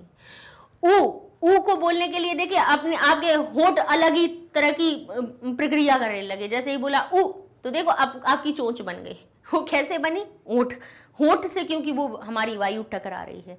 तो ऊ का उच्चारण स्थान क्या हुआ हमारा, ओष्ठ हो गए। अब इसके बाद कहते हैं ए, आई, ओ, औ। क्या कहा, ए, आई, ओ, औ। ये दोनों कहां से निकली हैं, क्योंकि हमारे 6 अक्षर तो हो गए। अब कहे री कहां से निकली है, री कहां से निकली, हमारी मूर्धा से। री, देखिए री बोलते समय आपकी जो वायु है कहां से, मूर्धा से टकरा रही है, तो री हमारा वहां से निकला। अब इस प्रकार से ये तो हो गए, ये हो गए।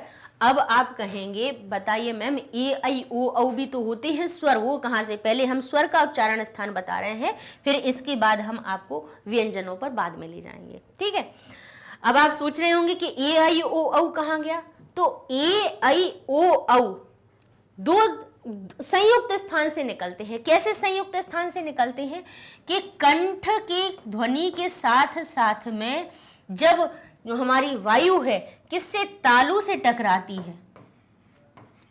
कंठ और तालु जब साथ में मिलते हैं, कंठ से मतलब जो ध्वनि निकलने वाली है वो कहां से निकलेगी, एक तो निकलेगी कंठ से, कंठ से स्पर्श करेगी वायु, और कंठ के साथ में जब तालु से करती है तब हमारे जो स्वर हैं वो निकलते हैं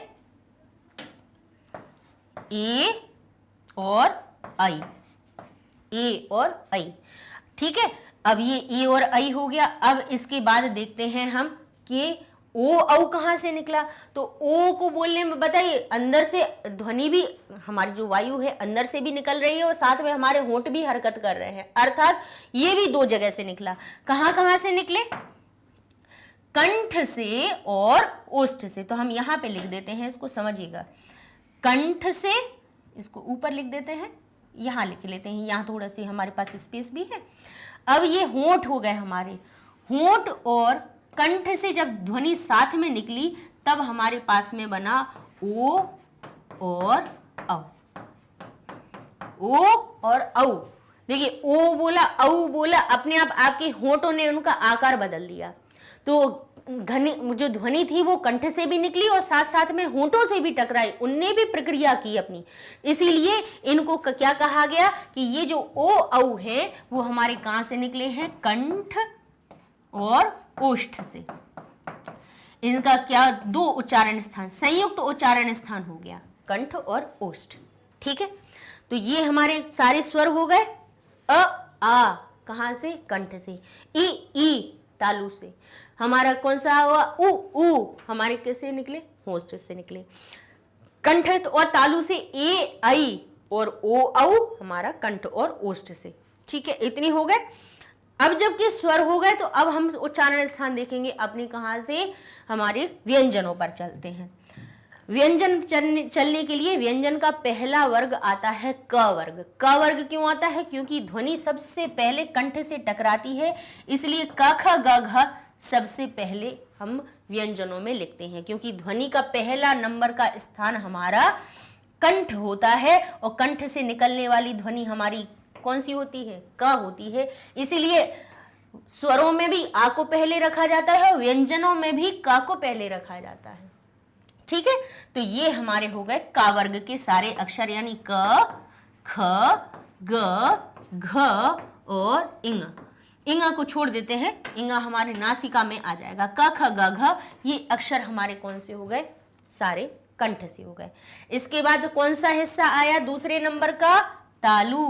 तालु से निकले सारे चा वर्ग। इसीलिए देखो कि पहले वर्ग जब बनाते हैं व्यंजन के तो पहली लाइन का वर्ग की आती है, दूसरी लाइन फिर हमारी चा वर्ग की आती है, च छ ज झ, क्योंकि दूसरे नंबर के स्थान से निकल रही है।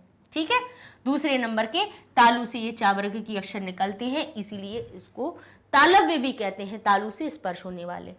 तीसरे नंबर पे टा वर्ग को क्यों रखा जाता है? क्योंकि ये मूर्धा तीसरे नंबर का स्थान है, पहला, दूसरा, तीसरा, इसीलिए टा वर्ग के ट ठ ड ढ ण ये होगा हमारे च छ ज झ और हिया। फिर कहेंगे ट ठ ड ढ ण, ढ और ण, ये सब हमारे किस में आते हैं? टा वर्ग में। तीसरे नंबर पे इनको क्यों लिखा जाता है? क्योंकि ये मुख के तीसरे भाग से स्पर्श करके वायु यहां से निकलती है। फिर इसके बाद हमारा चौथे नंबर का स्थान कौन सा होता है? दंत। ये दांत दिखाई दे रहे हैं, ये जो दो दांत दिखाई दे रहे हैं ऊपर नीचे ही रहते हैं सबके, तो यहां से टकरा के जब ध्वनि निकलती है तो ये चतुर्थ स्थान होता है। 1 2 3 4 चौथे नंबर से। ता वर्ग देखिए आपकी जीभ ता था दाधा बोलने में सब में आप दांत से टकराएगी तभी ये ता था दाधा निकलेंगे आपके, इसीलिए इसको व्यंजन की श्रेणी में चौथे नंबर पे रखा जाता है। त थ द ध न। ठीक है, फिर कहते हैं ओष्ठ। सबसे अंत में हमारा जो मुख का भाग आता है वो होते हैं हमारे होंठ, जिसको ओष्ठ कहते हैं। तो कौन कौन से निकलते हैं? प फ, तो ये हमारा पांचवा स्थान हो गया, फिफ्थ नंबर। पांचवें स्थान कौन सा हुआ? ओष्ठ। इसीलिए पा फा बा भा की लाइन को पांचवें नंबर पे रखा जाता है, भ और। ठीक है, ये आपके हो गए, ये हमारे व्यंजन हो गए। अब बिना वर्ग वाले अक्षर कौन कौन से रह गए? अब बिना वर्ग वाले, जैसे ये तो 5 तो वर्ग हमने कौन से बता दिए? का वर्ग हो गया, चा वर्ग हो गया, टा वर्ग हो गया, ता वर्ग हो गया, पा वर्ग हो गया, कचट तप हो गए। अब इसके बाद के व्यंजन कौन कौन से बचे? कहा य र ल व। तो पहले इनको देख, तो पहला कौन सा? य जो हमारा है कहां से निकलता है? तालु से। य तालु से स्पर्श करती है वायु। फिर कहते हैं र कहां से निकलता है? हम यहाँ पे लिख देते हैं आपको, री और र ये हमारे निकलते हैं मूर्धा से।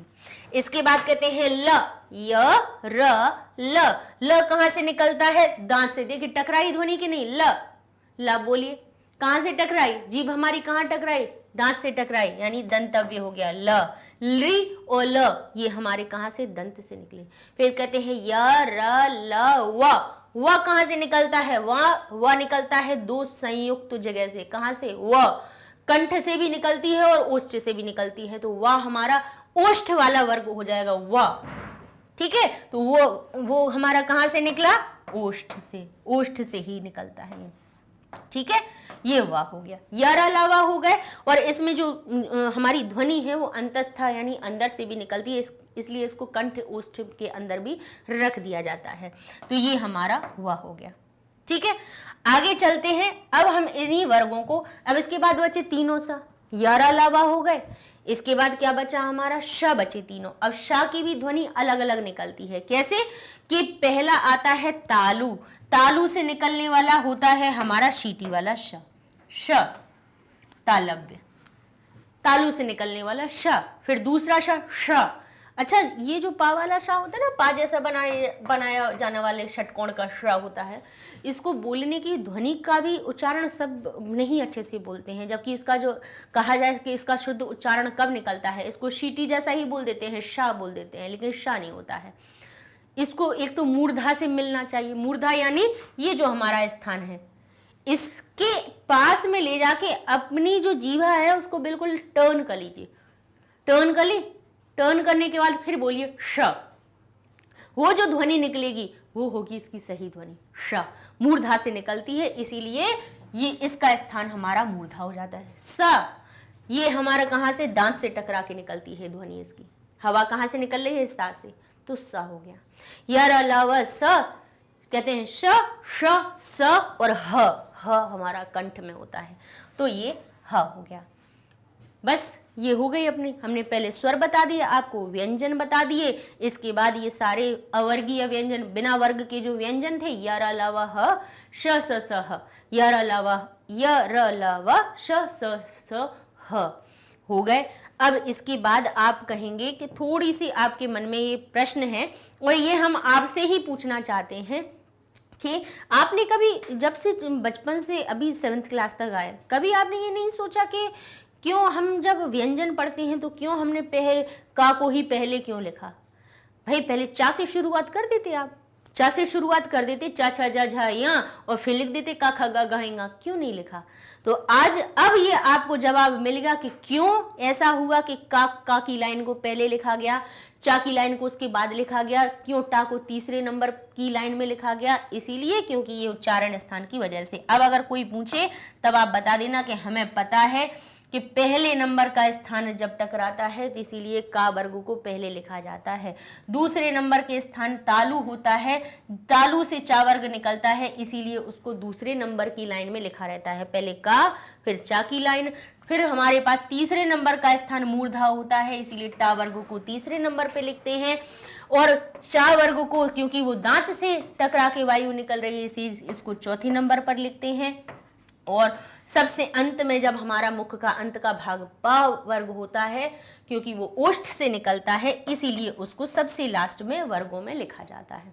ठीक है, अब याद रखिएगा हमेशा, अब नहीं भूलिएगा कि भाई क्यों। अब और कोई अगर पूछे और नहीं किसी को पता हो तो उसको बताना भी, अपने से छोटे भाई बहनों को भी बताना कि भाई हमने सीखा है, हमें पता है कि इन उच्चारण स्थान इनके क्यों, इनको इनकी लाइन आगे पीछे नहीं होती हैं, क्यों ता को पहले नहीं लिख देते हैं, क्यों का की लाइन को नीचे नहीं लिखते हैं। ठीक है, अब यही हमने इसको चार्ट के माध्यम से बता दिया जिससे कि आप इसको अच्छे से लिख पाए अपने पास। जैसे उत्पत्ति स्थान कौन सा होता है, कंठ, कंठ से निकलने वाले कौन से होते हैं, पहले स्वर जो होते हैं अ आ, इसीलिए तो देखो आ को भी पहले लिखा जाता है। स्वरों में भी देखो लाइन में अ पहले आएगा, ई बाद में आएगा, ऊ बाद में आएगा, इन्हीं के उच्चारण स्थान की वजह से।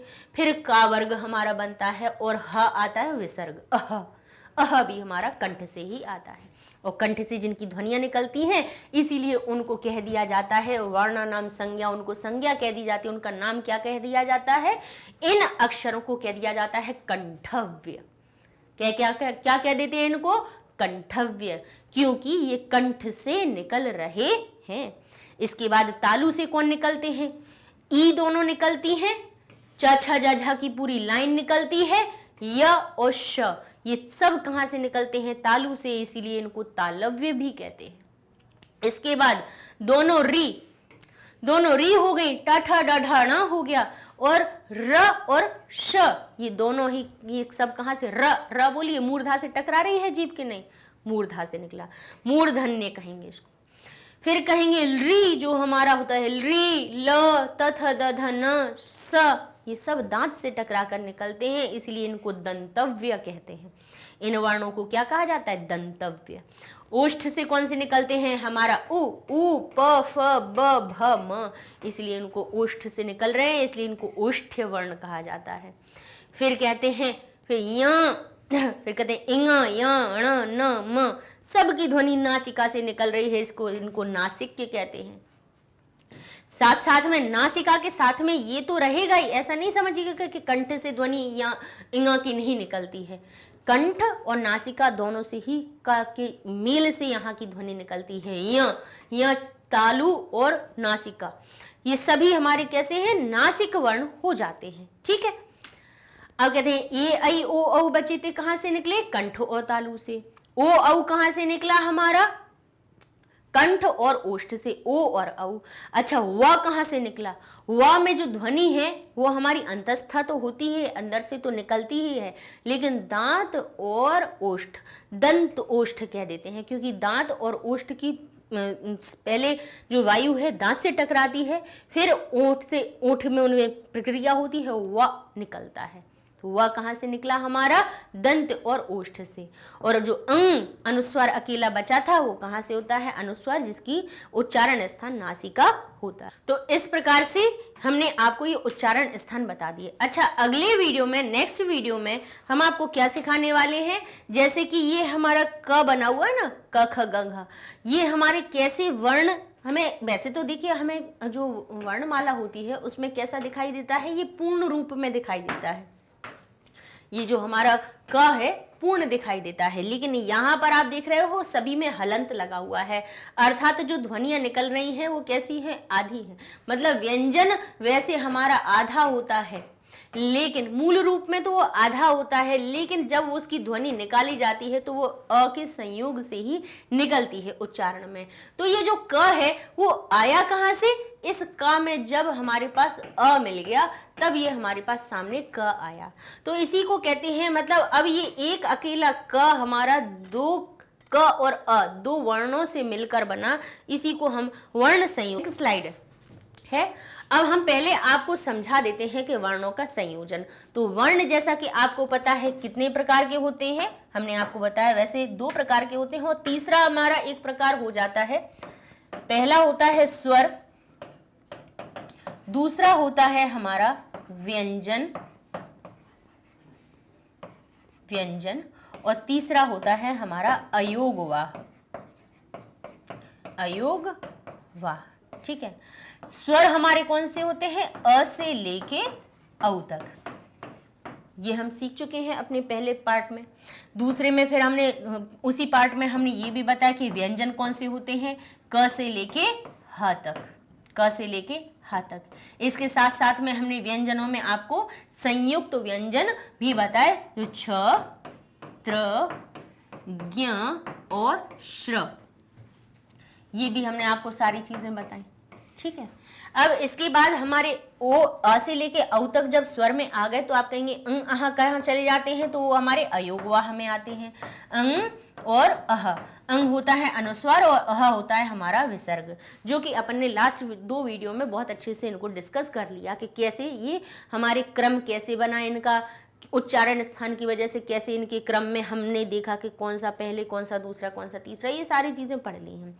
अब हम देख रहे हैं कि इन अक्षर से हम शब्द कैसे बनाएं। ये वर्ण का अर्थ क्या हुआ हमारा, अक्षर, अक्षरों का अब मिलान करना सीखना है हमें, कैसे हम अक्षरों को मिलाएंगे और कैसे हम नए शब्द बनाएंगे। तो जैसे कोई भी शब्द ले लीजिए, हमने कहा किसी का नाम ले लेते हैं, जैसे हमने नाम ले लिया सबसे पहले राम, कहते हैं अच्छे नाम से शुरुआत करो सब चीज अच्छी होती है, तो हमने पहला एक जो शब्द लिया वो बनाया राम, क्या लिखा, राम। अच्छा, बोल तो दिया हमने, राम तो बोला। अब राम को बोलने के लिए हमने क्या क्या, हमारे मुख से कौन कौन सी ध्वनि निकली, आप कहेंगे र निकला, र में फिर आई हमारी दूसरी क्या ध्वनि, र को र बोला या रा बोला, बोले उसको देर तक बोला, अर्थात इसमें हमारे पास क्या हुआ, दीर्घ इसको बनाया गया। अच्छा, दीर्घ बनाने के लिए, वो भी आ जैसा ही दीर्घ बनाने के लिए बड़े आ की मात्रा बनाई गई, तो हो गया रा, और फिर कहा म, तो हमने म को लिख दिया। ठीक है, अब ऐसे हम लिखने के हम बता देते हैं कि बड़ा बोलते हैं उसको बड़े आ की मात्रा लगा देते हैं, तो राम। लेकिन अब इसको हम क्या करेंगे, इसकी अपनी मूल से शुरुआत कर रहे हैं, मूल से शुरुआत करने के लिए हम पहले स्वर देख लेते हैं। पहले हम सबसे पहले क्या देखेंगे, स्वरों को देखेंगे, कैसे स्वर हमारे व्यंजनों में जुड़कर नए नए शब्दों की रचना करते हैं, उनको देखना है। तो चलिए स्वर हम सबसे पहले लिख देते हैं आपके अ, आ, ई, ई, उ, ऊ, ये हो गया री और री, ए आई, ए आई, और फिर कहा ओ और औ। ये हमारे कितने हो गए? स्वर हो गए। अच्छा, और स्वर के साथ में जब हमने व्यंजन की आपको परिभाषा बताई थी, तब हमने आपको क्या बताया था कि व्यंजन ऐसे वर्ण होते हैं जो बिना स्वर की सहायता के बोले नहीं जा सकते हैं, और बोलने के अलावा भी इनको अगर पूरा लिखना है तब भी हमें स्वर की सहायता लेनी पड़ेगी। क्या करनी पड़ेगी? हमें स्वर की सहायता लेनी पड़ेगी। कैसे स्वर की सहायता होती है तो बताएं। अगर ये व्यंजनों को अगर मूल रूप में देखा जाए, अगर आप जो अपने बचपन में जो हिंदी वाली टेबल पढ़ी है ना, जिसमें ये लिखा रहता है क, ख, ग, घ, इंगा, एक ही लाइन बता रहे हैं, समझ लीजिए, इंगा, ये देखते हैं आप, इसमें आपको ये पूरा का दिखाई देता है, ख पूरा दिखाई देता है, ग पूरा दिखाई देता है, घ पूरा दिखाई देता है, इंगा पूरा दिखाई देता है ना, आधा नहीं होता है। लेकिन अगर इनको व्यंजन ही कहना है तो हमें इनको आधा करना पड़ेगा। क्या करना पड़ेगा? आधा। तो का को आधा कहेंगे तब ये व्यंजन है। जब इसमें स्वर मिल जाता है तब ये पूरा बनता है। बनते भी ये पूरे तब हैं जब इनमें स्वर मिलता है, नहीं तो ये अपने मूल रूप में आधे ही हैं। कैसे हैं? आधे हैं। आधे से आप समझ नहीं पाते, इसीलिए उनको जब आपके सामने वर्णमाला में लिखा गया तब उसमें आ को जोड़ दिया गया, तब ये हमारे सामने पूरा का प्रकट हुआ। ख में अ जोड़ दिया गया तब हमारे सामने अ ख पूरा दिखाई दिया। आधे गा में जब अ मिला, यानी जब स्वर मिला, तब ही ये हमारे सामने पूर्ण रूप में आया। घ हमारा आधा ही था, व्यंजन रूप में तो ये आधा ही था, लेकिन जब इसमें आ मिला तब ये पूरा हुआ। इंगा में भी हर एक व्यंजन में केवल का की लाइन नहीं कह रहे हैं, का से लेके जितने भी व्यंजन बन रहे हैं, छत्र, ज्ञ, श्रद्या जो भी बन रहे हैं, वो सभी हमारे अ लगने से ही पूरे दिखाई देते हैं। तो अब वर्णमाला में जब भी देखें तो समझ लेना कि इन सभी में अ लिखा हुआ है, तभी ये हमारे सामने पूर्ण रूप में आए हैं। जैसे कि आपको जब मात्राएं पढ़ाई जाती हैं तो पता है क्या कहते हैं? छोटे आ का कुछ नहीं। बोला जाता है ना कि छोटे आ का कुछ नहीं, बड़े आ का डंडा। छोटी ई की आगे से मात्रा, बड़ी ई की पीछे से मात्रा, ऐसे ही सिखाई जाती है। छोटे ऊ की सीधी मात्रा, बड़ी ऊ की उल्टी मात्रा। री की एक मात्रा, और री हमारा कैसा होता है? दीर्घ में भी होता है, जिसको अगर जब दीर्घ में लिखा जाता है तो उसमें री की ऐसी प्रकार की दो मात्राएं हो जाती हैं। री हमारा अब प्रयोग नहीं होता है। वैदिक मंत्रों में, वेदों में इसका प्रयोग किया जाता था और री अपने मूल रूप में ही लिखा जाता था, इसकी कोई मात्रा नहीं होती है। अब इसका प्रयोग भी नहीं किया जाता है, वेदों में इसका प्रयोग होता था। ठीक है, वैदिक मंत्रों में मिलेगा। ए की हमारी एक मात्रा, आई की होती है दो मात्राएं, औ की होती है हमारी एक डंडे के साथ में एक मात्रा, और औ की होती है एक डंडे के साथ में दो मात्राएं। ये मात्राएं क्यों होती हैं? क्योंकि अगर इनको सिर्फ अपने मूल रूप में दर्शाना है तब तो हम जैसे लिखना है आम, क्या लिखना है? आम। तो आ पूरा सबसे पहले बोला जा रहा है तो हम उसको आराम से लिख देंगे आ। तो ये जो आ होता है ना, बड़ा स्वाभिमानी होता है। कैसा स्वाभिमानी होता है? वो ये कहता है कि अगर जब मैं मूल रूप में आऊंगा, व्यंजन के पीछे जब लगूंगा, तब मैं अपने मूल रूप में कभी नहीं दिखूंगा। अगर मुझे व्यंजन के पीछे लगाना है तो मेरी मात्राओं को ले जाओ, उन्हें लगाओ। लेकिन अगर आगे लिखना है, जैसे लिखना है अमन, तो अ पहले आ रहा है तो अपने मूल रूप में आ गया, फिर बाद में म और ना लगा दिया तो अमन लिख दिया। फिर कहा आग, तो कह रहे हैं आ पहले आ रहा है इसीलिए अपने मूल रूप में आ गया, आग। कहा ईख, कहा इमली, इमली हो गया, ईख हो गया। तो इनका क्या हुआ? जो ये पहले आने थे, लाइन में पहले खड़ा होना था तो इन्होंने अपने मूल रूप को पहुंचा दिया। औ से औरत, ए से एड़ी, आई से ऐनक, तो पहले आ रहे हैं तब तक तो ये अपने आपको अपने मूल रूप को पहुंचा देते हैं। लेकिन जैसे ही ये किसी व्यंजन में जुड़ के आते हैं, जैसे कहा कागज का, क्या कहा हमने, कागज, तो अब कागज की ध्वनि में आपको क्या आवाज आएगी, का, यानी क तो बोल रहे हैं, साथ साथ में आ भी हो रहा है। क्या बोला जा रहा है, आ भी बोला जा रहा है। तो कभी भी आपको ऐसे लिखाई नहीं दिखाएगा कि क आ गज लिखा जाए। ऐसे लिखा जाता है कि क आ गज लिखते हैं क्या, नहीं लिखते हैं। इस आ को इस प्रकार से बनाया जाता है क्या, ऐसे लिख दिया जाता है, क के संग में आ की ध्वनि निकली तो क आ लिख दे, नहीं। क्या लिखते हैं, ये अपना जो स्वर है वो व्यंजन के बाद कभी भी ऐसे खड़ा नहीं होता है, वो अपनी मात्रा को भेज देता है। क्या कर देता है, अपनी मात्रा को भेज देता है। तो क के साथ में फिर हमारी मात्रा जुड़ जाती है का, और फिर हो जाता है गज। ठीक है, तो समझे आप कि कभी भी स्वर जो होता है वो व्यंजन के बाद अपने मूल रूप में नहीं आता है, अपनी मात्रा को भेज देता है। तो ये मात्राएं किस लिए होती हैं, इन व्यंजनों को, कौन से व्यंजनों को, ये क से लेके ज्ञ तक के जितने व्यंजन हैं उनको पूरा करने के लिए मात्राएं होती हैं। अब आप कहोगे कि क्या केवल छोटा आ ही अकेला पूरा करता है। हाँ, ये तो बात सही है कि छोटा आ ही पूरा करता है, लेकिन जब हमें उसमें कोई और ध्वनि नहीं निकालनी हो तो, जैसे क सिंपल बोलना है तो क में हम सिर्फ आधे का में सिर्फ हम पहला स्वर अ जोड़ देंगे और क बन जाएगा। लेकिन अब इसी में हमें ध्वनि बदल देनी है और हमें कह देना है का, बड़े आ की मात्रा। तब हम क्या करेंगे, उस क में बड़ा स्वर, दीर्घ स्वर आ लगा देंगे तो ये बन जाएगा क, तब भी ये पूरा होगा। और क्या बन जाएगा, फिर ये बड़ा आ कहेगा मेरे पास मेरी मात्रा दिखाई देने वाली है, तो वो बड़े आ का डंडा अपना लगा देगा।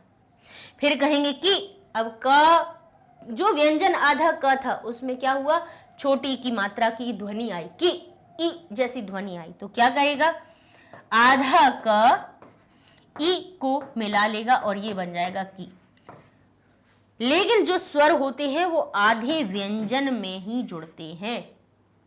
ऐसा नहीं है कि क पहले से ही लिखा हुआ है पूरा और उसमें भी हम स्वर जोड़ने लगे। अच्छा, अगर ऐसा होगा तब अच्छा, ये कंडीशन भी आती है कि जब हमारा क पहले से ही स्वर युक्त है, यानी ये जो क है क से अ से मिलकर बना है, ऐसा स्वर युक्त है और इसमें फिर कोई स्वर जुड़ रहा है।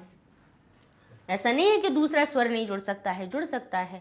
जब ऐसी परिस्थिति आती है तब इसी के लिए ही फिर संधियां पढ़ाई जाती हैं कि जब एक स्वर तो पहले से था ही और दूसरा स्वर भी जब उसके साथ में आके मिलने लगा तो क्या परिवर्तन होगा, तब फिर हम संधि के नियम पढ़ते हैं कि दीर्घ संधि होती है, गुण संधि होती है, अयादि होती है, तब इस प्रकार की संधि होती है।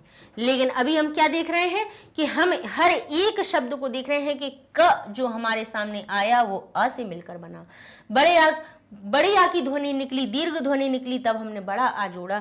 जब छोटी ई की ध्वनि निकली तब हमने उसमें ई जोड़ी। बड़ी ई की ध्वनि जोड़नी थी तो की कह दिया, छोटे ऊ की कु जैसा बोलना था तो उसमें ऊ जोड़ दिया। किसमें जोड़ेगा, आधे का में। ठीक है, तो अब आप अगर देखें कि हम देखते हैं एक कोई भी शब्द बनाना है, देख लीजिए कोई भी मन में आ रहा हो उसी शब्द को लिख दीजिए। अब हमने कह दिया बालक, क्या कह दिया, बालक कह देते हैं, बालक। ठीक है, अब जब हमें बालक शब्द बोलना था तो पहले ब को हमने कैसा बोला, बा, तो ब अपने मूल रूप में कैसा है, आधा है, आधा है। लेकिन इस बा में ध्वनि कौन सी निकल रही है, बड़े स्वर वाली निकल रही है, बा। तब हम इसमें क्या करेंगे, बड़े आ को जोड़ेंगे। अब जो भी हमारा बड़ा आ या जो भी स्वर आएगा वो अपनी मात्रा के साथ में आएगा, ऐसे नहीं जुड़ेगा। फिर इसके बाद देखा ल, ला तो पूरा है, आधा ला तो बोला नहीं जा रहा है उसमें, बालक, बालक बोल रहे हैं, नहीं बोल रहे हैं, बालक बोल रहे हैं, तो ला के साथ भी आ की ध्वनि आ रही है, तो हमने ल में भी आ जोड़ दिया। फिर कहा क, बालक, बालक, ऐसा तो कुछ बोला नहीं कि का आधा निकाला हो, नहीं बोला, का पूरा बोला हमने।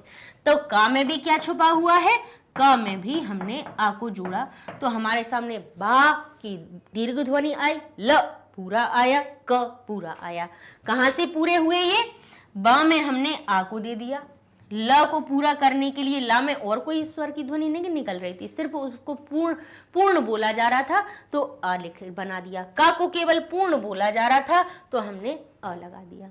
बाकी और ध्वनियां निकालने के लिए जैसे ई की ध्वनि उ, और ऊ की, री की ध्वनि ए, ऐ, ओ, औ। जैसे क में ए जोड़ो तो के हो जाता है, ऐ जोड़ो तो कई हो जाएगा, ओ जोड़ेंगे तो कऊ, को बन जाएगा, कऊ बन जाएगा। तो और कोई ध्वनि नहीं निकल रही है, सिंपल सिर्फ अक्षर बोला जा रहा है लेकिन पूर्ण ध्वनि के साथ में बोला जा रहा है तो उसमें सिर्फ अ जोड़ते हैं। तो अब आपने देखा है कि ये बालक शब्द कितने अक्षरों से मिलकर बना? 1 2 3 4 5 6। कितने अक्षरों से? 6 अक्षरों से ये 3 अक्षर का दिख रहा है। देखने में तो हम कहते हैं 3 अक्षर वाले शब्द बालक, लेकिन ये है कहे मूल रूप से कितने अक्षरों से मिलकर बना? ये 6 अक्षरों से मिलकर बना है। तो ये हमने क्या कहा था? कभी भी मात्रा वाले जो स्वर, मात्रा वाले स्वर कौन कौन से होते हैं? यहां से यहां तक के, बड़े आ से औ तक के जितने भी स्वर होते हैं सब मात्रा वाले होते हैं। ठीक है, जब अगर मात्रा वाले हैं तो अपनी मात्रा के साथ में आएंगे। तो ब अपनी मात्रा के साथ में आया तो ब बन गया बा, ल पूरा हो गया और क पूरा हो गया। तो इस तरह से ये एक शब्द हमारे सामने बना। तो इसी को कहा जाता है वर्ण का संयोजन। जब वर्णों को जोड़ दिया गया तो ये हो गया वर्ण का संयोजन यानी जुड़ना। और यहां क्या किया था? ऊपर क्या किया था हमने? ऊपर हमने इनको तोड़ दिया था। ब में से उसके स्वर को अलग कर दिया था, ला में से उसके स्वर को अलग कर दिया था, का में से उसके स्वर को अलग कर दिया था। तो इसी को कहा जाता है वर्ण का विच्छेदन। क्या कह दिया था जाता है? वर्ण का विच्छेदन। यानी वर्ण शब्द में छुपे हुए जो वर्ण थे उनका विच्छेद कर दिया, उन्हें तोड़ दिया गया, उन्हें अलग अलग कर दिया गया। अगर किसी में स्वर था तो उसमें से हर एक का अपना अपना स्वर या व्यंजन जब अलग कर दिया गया तो उसको वर्ण विच्छेदन कह दिया जाता है। बस इतनी सी बात है। ठीक है, अब आगे चलते हैं, देखते हैं हम अब शब्दों में। पहले हम कहेंगे वर्णों का संयोजन करके हम शब्द की रचना कैसे करते हैं। तो देखिए, हमने व में ई को जोड़ा, व में ई को जोड़ा। अब जब हमने बताया है कि आपको कि किसी व्यंजन में जब हम किसी स्वर को जोड़ते हैं तो उसकी मात्रा के साथ में जोड़ते हैं। तो व में जब ई को जोड़ा तो ये बन गया वी। ठीक है, अब हमने जब संयुक्त वर्ण आपको पढ़ा रहे थे तब हमने क्या कहा था? आपके सामने ये एक जो अक्षर लिखाई दिया होता है जो धा के जैसे दिखता है लेकिन धा नहीं होता है, वो क्या होता है? वो द्या होता है। वो किससे बनता है? ये एक संयुक्त वर्ण है जो किससे मिलकर बनता है? द और या से। द और या से द्या बनता है। लेकिन जब तक कि इसमें आ नहीं लग जाएगा तब तक ये कैसा रहेगा? हमारा आधा रहेगा। जब इसमें अ लग जाता है तब ये जाके हमारे सामने द्या पूरा बनता है। ठीक है, पूर्ण व्यंजन तो हमेशा आपको जो दिख रहे होंगे उनमें अ तो छुपा हुआ है ही, बिल्कुल ये आप हमेशा याद रख के चलिएगा। ठीक है, तो वहां में जब हमने ई को जोड़ा तो वह अब कैसा होगा? बोले ई जो आएगी वो कैसी आएगी? अपनी मात्रा के साथ में आएगी, व और ई नहीं होगी। अब ये द्या से हमारा क्या बन रहा था? द और या से द्या बन रहा था, वो भी आधा। लेकिन जब इसमें कौन सा बड़े आ का स्वर जुड़ा तब इसमें हमने बड़े आ की मात्रा लगा दी। हर स्वर की हम मात्रा साथ में जोड़ते जाएंगे। अब ला के बाद जो स्वर है उसको जोड़ेंगे। ठीक है, उसके बाद कौन सा स्वर है? अ है, मतलब ला को इसने पूरा कर दिया है। फिर या के बाद कौन सा स्वर है? बोले या के बाद हमारा अयोग वाह यानी अह है। कौन सा है? अह। तो य के साथ में ये भी अपने क्या चिन्ह से आता है। ये जो अह होता है ना, इसका क्या जुड़ जाता है? विसर्ग जुड़ जाता है इसका। इसकी भी अपनी मात्रा, कहते हैं ना अंक की एक बिंदी, अह की दो बिंदी। तो अह की दो बिंदी लग के या को पूरा कर दिया। तो ये इस प्रकार से इन अलग अलग वर्णों को जोड़कर हमारे सामने बना विद्यालय। समझ गए? ये विद्यालय बन गया। अच्छा, आप कहेंगे कि कहां से कहां तक जोड़े? ये भी एक बच्चों के मन में सवाल होता है कि हम किन किन को साथ जोड़ें। ऐसा तो नहीं कि इन को साथ में जोड़ना हो। ऐसा तो नहीं है कि यहां से यहां तक इतने जुड़े। तो भाई जो व्यंजन है हमारा वो एक साथ में एक ही स्वर को अपने साथ में ले सकता है, एक बार में उसके साथ में एक ही स्वर आएगा। क्योंकि अब हमने जैसे ये मान बता देते हैं, जैसे ये हमारा आधा पानी का ग्लास भरा है, आधा पानी का ग्लास भरा है, यानी ये हमारा आधा अक्षर है। तो इसमें जो जुड़ेगा वो एक ही स्वर तो जुड़ेगा, मतलब आधा पानी और जुड़ेगा उसमें। ऐसा तो नहीं है कि इतना भर दिया और अगर हम दूसरा स्वर भी भरेंगे तो वो फैल जाएगा, यानी उसमें दूसरी गुंजाइश नहीं है। उसमें कितनी गुंजाइश है? एक ही स्वर की जुड़ने की, एक स्वर जुड़ सकता है। तो वा में ई ही जुड़ सकता है। ये ऐसा नहीं है कि वा के साथ में ई भी लगा दो, आ भी लगा दो, ओ भी लगा दो, सब नहीं। अच्छा, व्यंजन दो हो सकते हैं, आधे द, क्योंकि संयुक्त व्यंजन जो हमारे होते हैं, एक जैसे श होता है क्षत्रिय का, वो क और श से मिलकर बनता है, ठीक है। फिर हम कहते हैं त्र जो होता है वो त और रा से मिलता है, ठीक है। फिर ज्ञ जो होता है वो किससे मिलता है? ज्ञ से मिलता है, ज और य से मिलकर बनता है ज्ञ। श्र जो होता है वो किससे मिलकर बनता है? श और र से मिलकर बनता है ना। तो भाई दो व्यंजन तो हैं, लेकिन अगर जैसे क्रम से आपको एक व्यंजन के बाद तुरंत स्वर दिखाई दे जाए तो तुरंत उसको स्टॉप कर देना, वहीं रोक देना।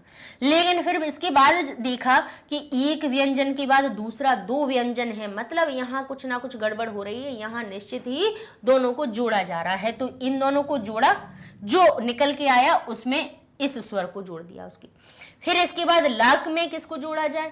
फिर ला के बाद जो स्वर है उसमें उसको जोड़ा जाएगा। पहले वाले स्वर को मत जोड़ना कि ला में इस स्वर को जोड़ दिया, इनको इसमें जोड़ दिया, नहीं। हमेशा जो स्वर जुड़ता है कहाँ रहता है? वो बाद में होता है, यानी जो मात्रा जुड़ने वाली है पीछे से, उसमें जो व्यंजन को पूर्ण करने वाली है वो पीछे रहती है, आगे नहीं रहती है। नहीं तो कभी सोचे कि दा और या के पहले ई है तो वा को आधा लिख दे और दा और या में दी लिख दे, ऐसा नहीं कीजिएगा। ये गलतियां भी बच्चे कर लेते हैं क्योंकि वो एकदम से हर चीज को नहीं समझ पाते हैं, इसलिए ये गलतियां होती हैं और इसीलिए ही हम ये सारी चीजें आपको बता रहे हैं। तो आधे व्यंजन के बाद जहां पे स्वर मिल जाए वहीं पे उसको खत्म कर देना, एक अक्षर अपना बना लेना पूरा, तो वी बन गया। द के बाद या है तब तक तो हम मिलाते चलेंगे, रुकेंगे कहां तक? स्वर पे आके रुक जाएंगे। फिर ला से शुरू करेंगे, फिर कहां रुक जाएंगे? स्वर पे आके। फिर यहां से शुरू करेंगे और स्वर पे आके रुक जाएंगे। फिर जब इनको जोड़ेंगे तो हमारे पास हमारा संयोजन होके एक शब्द बन जाएगा विद्यालय। तो वर्ण से संयोज, वर्ण को मिलाकर शब्द बनाना वर्ण संयोजन कहलाता है। अब देखिए, वा से शुरुआत किया, आ तक आए, वा में आ जोड़ा तो बना वा।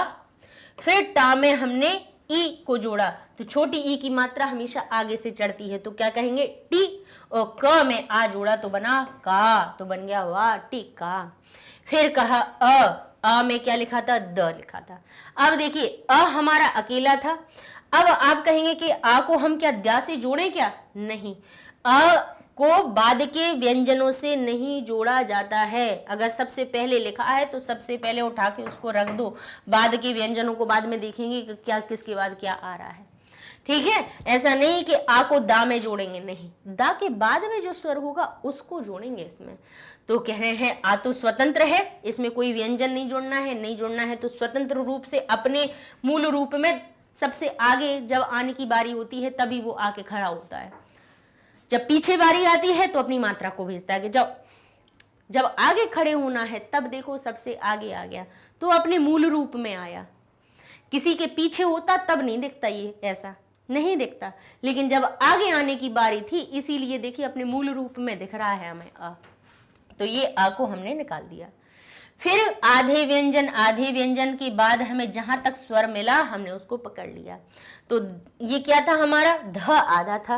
और अच्छा, ध या मिलके हमारा कोई संयुक्त वर्ण नहीं मिलता है, तो धा को बेचारे को आधा लिखा रहने देंगे क्योंकि धा के बाद हमारे पास कोई स्वर है नहीं, तो धा जैसा का तैसा। या में जरूर बड़े या की मात्रा मिल गई तो ये हमारा क्या हो जाएगा? ध्या। धा को आधा लिखा रहने दिया क्योंकि इसके बाद कोई स्वर नहीं है, लेकिन या ने इसको पूरा कर दिया तो ये हो गया या। पा में ई जोड़ा, पा में पा से शुरू किया, ई पे खत्म किया, का से शुरू किया, आ पे खत्म किया, तो प बनी पी और क बना का, तो बन गया अध्यापिका। फिर कहते हैं बालक, ब में आ की मात्रा ब से शुरू हुआ, बड़े आ पे खत्म हो गया, स्वर पे खत्म कर दीजिए, ला को आ पे खत्म कर दीजिए, का को आह पे खत्म कर दीजिए, तो बाल काह बन गया हमारा स्वर, हमारा एक शब्द बन गया। फिर से शुरू कीजिए, क में आ जोड़िए तो का पूरा हो जाएगा, वा में ई के साथ में विसर्ग जोड़ देंगे तो विही बन जाएगा, ध में आ जोड़ा तो बन गया ध, न में अम जोड़ा तो बन गया न। इसको थोड़ा सा हम सही कर देते हैं, अम नहीं होगा अकेला, न अकेला हमने पहले न में आ जोड़ा तो ये हो गया न, और माँ में जब आ जोड़ा, माँ में कुछ था नहीं, माँ हलंत में लगाना था। अब कहेंगे हलंत में ही क्यों लगा रहे थे आप, क्योंकि धनम शब्द में मूल शब्द तो धन होता है, लेकिन माँ कहाँ आता है, द्वितीय विभक्ति में आधा ही होता है। इसमें धनम शब्द में द्वितीय विभक्ति लगी हुई है, इसीलिए माँ हलंत आया हुआ है, तो आ जाने देते हैं अपन को, उसमें क्या करें, माँ के बाद नहीं जोड़ना है तो माँ हलंत के रूप में लिख देंगे। अच्छा, एक और बात ध्यान कीजिएगा, वर्ण संयोजन करते समय याद रखिएगा कि हमारे पास जैसे जो कोई अक्षर है और वो सबसे अंत में आधा आ रहा है तो उसको हलंत के साथ में लिखिएगा। ऐसा नहीं है कि सबसे अंत में आधा का आ रहा है तो ऐसे उसको ऐसा लिख दें। बालकम में जैसे लिखना है हमें बालकम, तो ऐसा नहीं लिखिएगा कि माँ को इस प्रकार से लिख दें आप, क्योंकि ये आधा है तो हम इसको बालकम ऐसा लिख दें। इसी के लिए ये हलंत बनाया जाता है। क्या जरूरत थी हलंत बनाने की, आधे अक्षर को भी तो लिख सकते हैं ना, तो जरूरत ये थी कि अंत में लिखने के लिए हम अपने जो हमारा जो वर्ण है, जो अक्षर है, उसको हलंत के साथ में ऐसे लिख दिया जाए, आधा ऐसा ना लटकाना पड़े, इसलिए हलंत बनाया गया। हर चीज की आवश्यकता है, ऐसा नहीं है कि मन से बना दी हैं चीजें, हर एक चीज की आवश्यकता है, इसलिए हर एक जो छोटी छोटी सी बिंदियां भी दिख रही हैं उनका ये प्रयोग हो रहा है।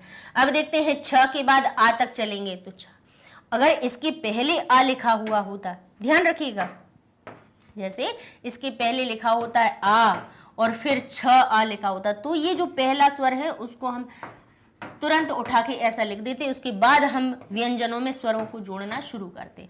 ठीक है, तो छ में अ जोड़ा तो हो गया छ, त में र। अच्छा, त और र से क्या संयुक्त वर्ण मिलता है, यहाँ ध्यान कर लीजिए, टेबल याद रख लीजिए, संयुक्त वर्ण वाली हमने आपको पहला जो वीडियो बनाया है वर्ण विचार का, उसमें हमने कहा 6-7 प्रकार के आपको बताए हैं कि इसके इन दोनों के शब्द से नया शब्द मिलकर बनता है, संयुक्त तो व्यंजन बनते हैं, उनको याद रख लीजिएगा कि त और र से मिलकर त्र बनता है और उसमें अह स्वर पूरा कर देगा तो बन जाएगा छात्र। ऐसे ही कहते हैं पा से लेके शा तक खत्म करेंगे क्या, नहीं, पा में क्या जोड़ेंगे, सिर्फ उ, तो क्या निकल आएगा पू। श, अब शा के बाद हमारे पास प लिखा हुआ है, शा के बाद कोई स्वर नहीं है तो उसको आधा लिख दें, क्योंकि शा और पा से हमारे पास कोई नया संयुक्त तो व्यंजन नहीं बनता है, तो जैसा का तैसा लिखा रहने दिया, इस आधे अक्षर को जैसा तैसा लटका दिया, फिर प में आ जोड़ दिया गया तो ये प बन गया, और माँ हलंत आधा है तो इस प्रकार से पुष्पम बन गया। तो ये हो गया आपका वर्ण का संयोजन। ठीक है, अब जरा देखिएगा, कभी भी आपको वर्ण संयोजन आ जाए तो आप कैसे करेंगे, आधे व्यंजन से जहां तक आपको स्वर मिलेगा आप उस स्वर को उस व्यंजन में जोड़ देंगे। ठीक है, और आपका एक सही स्वर युक्त व्यंजन बन जाएगा। और इस प्रकार से जब सबको इकट्ठा करते जाएंगे तो दोनों को जब इकट्ठा करके लिखोगे तो एक शब्द आपके सामने आ जाएगा, और उसी को वर्ण संयोजन कहते हैं। वर्ण विच्छेदन क्या होता है, बस जस्ट इसका उल्टा होता है। जैसे पहले माँ लिखा हुआ है हमारे पास, जैसे हमारी एक शब्द क्या है माता, माता शब्द लिखा है तो पहले हम माँ जिसके साथ स्वर है उसको अलग करेंगे, ता जो अलग है उसको करेंगे। तो माँ में हमारे पास बड़ा आ है तो उसको तोड़ तोड़ के लिख दिया, दूसरा अक्षर ता है तो ता को भी हमने उसके स्वर से अलग करके लिख दिया, और ये वर्ण विच्छेदन हो गया। बालिका, तो बालिका में बालिका तीनों को अलग अलग करते हैं, तो बा में कौन सा स्वर छुपा हुआ है, बड़ा आ, तो उसी को अलग करके दिखा दिया कि बा में जो डंडा लिखा है वो मात्रा से आया, किसकी मात्रा से, आ की मात्रा से उधार ली थी, तब बड़े आ की मात्रा आई। ला के पास छोटी की मात्रा कहां से आई, स्वर ई से। का में बड़े आ की मात्रा कहां से आई, का से आई। बस अलग अलग करके दिखा दिया उनको, वो विच्छेदन हो गया। परिवार, तो प कह रहे हैं प पूरा दिख रहा है, आधा नहीं है, तो प में आ छुपा हुआ है तभी वो पूरा हुआ है। र में ई लगी है छोटी की मात्रा तभी वो री बना। वा में बड़े आ को बनाया गया है इसीलिए वा बना है, और रा में अह लगाया गया इसीलिए वो रह बना। जनकह, ज पूरा है जब आ बना उसमें तब, न पूरा है क्योंकि उसमें आ लगा हुआ है, कह में विसर्ग लगा हुआ है इसलिए वो कह बना हुआ है।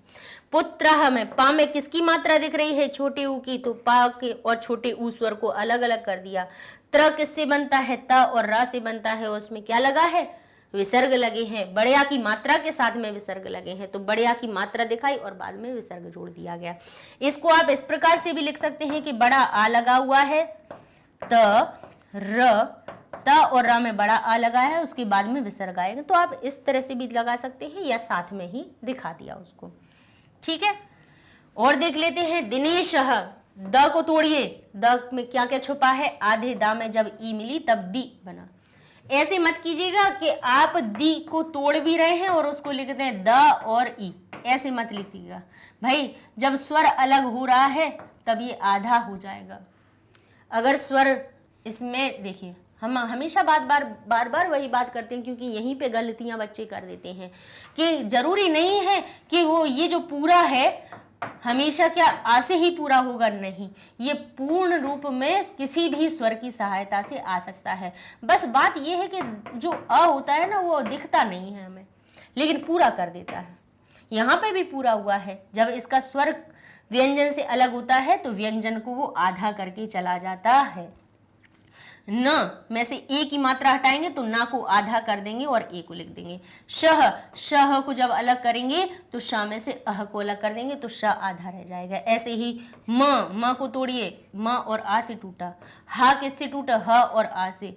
त आधा है तो त जैसा का तैसा लिखा रहने दिया, और माँ में बड़े आ की मात्रा थी तो माँ को बड़े आ से अलग कर दिया। नदी, न पूरा है, न और अ से न पूरा बना हुआ है। दी कैसे बना है, द में जब ई मिलाई तब दी बना।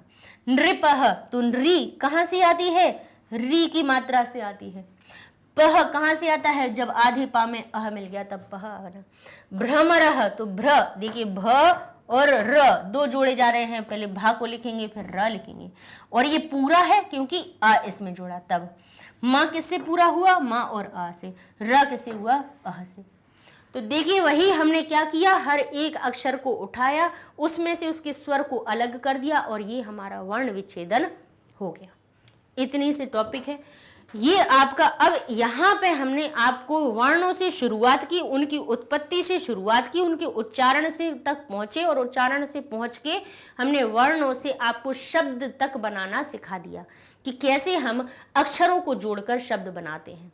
ठीक है, अच्छा ये वर्ण विच्छेदन और क्यों आपके लिए ज्यादा महत्वपूर्ण है, क्योंकि संधि जब हम करेंगे तब इस वर्ण विच्छेदन का हमें बहुत जरूरत पड़ने वाली है, इसीलिए इसको ध्यान से पढ़ लीजिएगा, ध्यान से समझिएगा। आज एक काम देते हैं हम आपको, 10-12 अपनी कोई भी किताब हिंदी के ले लीजिए, संस्कृत के ले लीजिए, 10-12-15 शब्दों को उठाइए और उनका विच्छेदन करना, और विच्छेद करने के बाद उनको जोड़ने की कोशिश करना।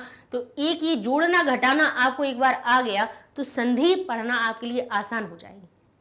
ठीक है, तो नेक्स्ट वीडियो में हम आपको संधि शुरू करवाने वाले हैं। तो संधि शुरू करने के लिए वर्णों का ज्ञान कर लीजिए अच्छी तरह से। ठीक है, अच्छा ये सारे वीडियोस आपको हमारे मैग्नेट ब्रेन्स वेबसाइट पर भी मिल जाएंगे। गूगल टैब पे जाएंगे, आप लिखेंगे magnetbrains.com, आपके सामने वेबसाइट पेज ओपन हो जाता है। यहाँ पे आप जिस क्लास को सिलेक्ट करेंगे वही क्लास के सब्जेक्ट्स आपके नीचे आने लगेंगे। आप क्लास 8 को कर रहे हैं तो क्लास 8 आ जाएगा, 7th कर रहे हैं तो 7th के सब्जेक्ट्स आ जाएंगे। संस्कृत पे जाएंगे, संस्कृत का पेज ओपन हो जाएगा, चैप्टर वाइज वीडियोज मिल जाएंगे, है ना। हर चैप्टर में कितने वीडियोज हैं, जैसे कि अभी वर्ण विचार जो आपका पाठ पहला है उसके हमने 3 वीडियो बनाए हैं, अलग अलग पार्ट में बना दिए, क्योंकि एक साथ में 2 घंटे पढ़ा देते तो सब दिमाग से निकल जाता है ना, इसीलिए उनको छोटा छोटा टुकड़ों में हमने आपको बना दिया। तो भाई जो टॉपिक सिलेक्ट करेंगे कि उच्चारण पढ़ना है तो उच्चारण पढ़ लीजिए, वर्ण संयोजन विच्छेदन पढ़ना है तो वो पढ़ लीजिए। इस तरह से भाई ढूंढ लीजिए, पता भी रहेगा कि क्या क्या चीजें हो चुकी हैं। तो पढ़ते रहिए मैग्नेट ब्रेन्स के साथ में। इस वाले पाठ को, इन तीनों वीडियोस को अच्छी तरह से जरूर समझ लीजिए, क्योंकि ये हमारी नींव है। यहीं से संधि और ये सारी चीजें आपको समझ में आ जाएंगी जब ये समझ लेंगे तो। ठीक है, तो मिलते हैं नेक्स्ट वीडियो में, नया चैप्टर शुरू करेंगे संधि का। तब तक के लिए धन्यवाद।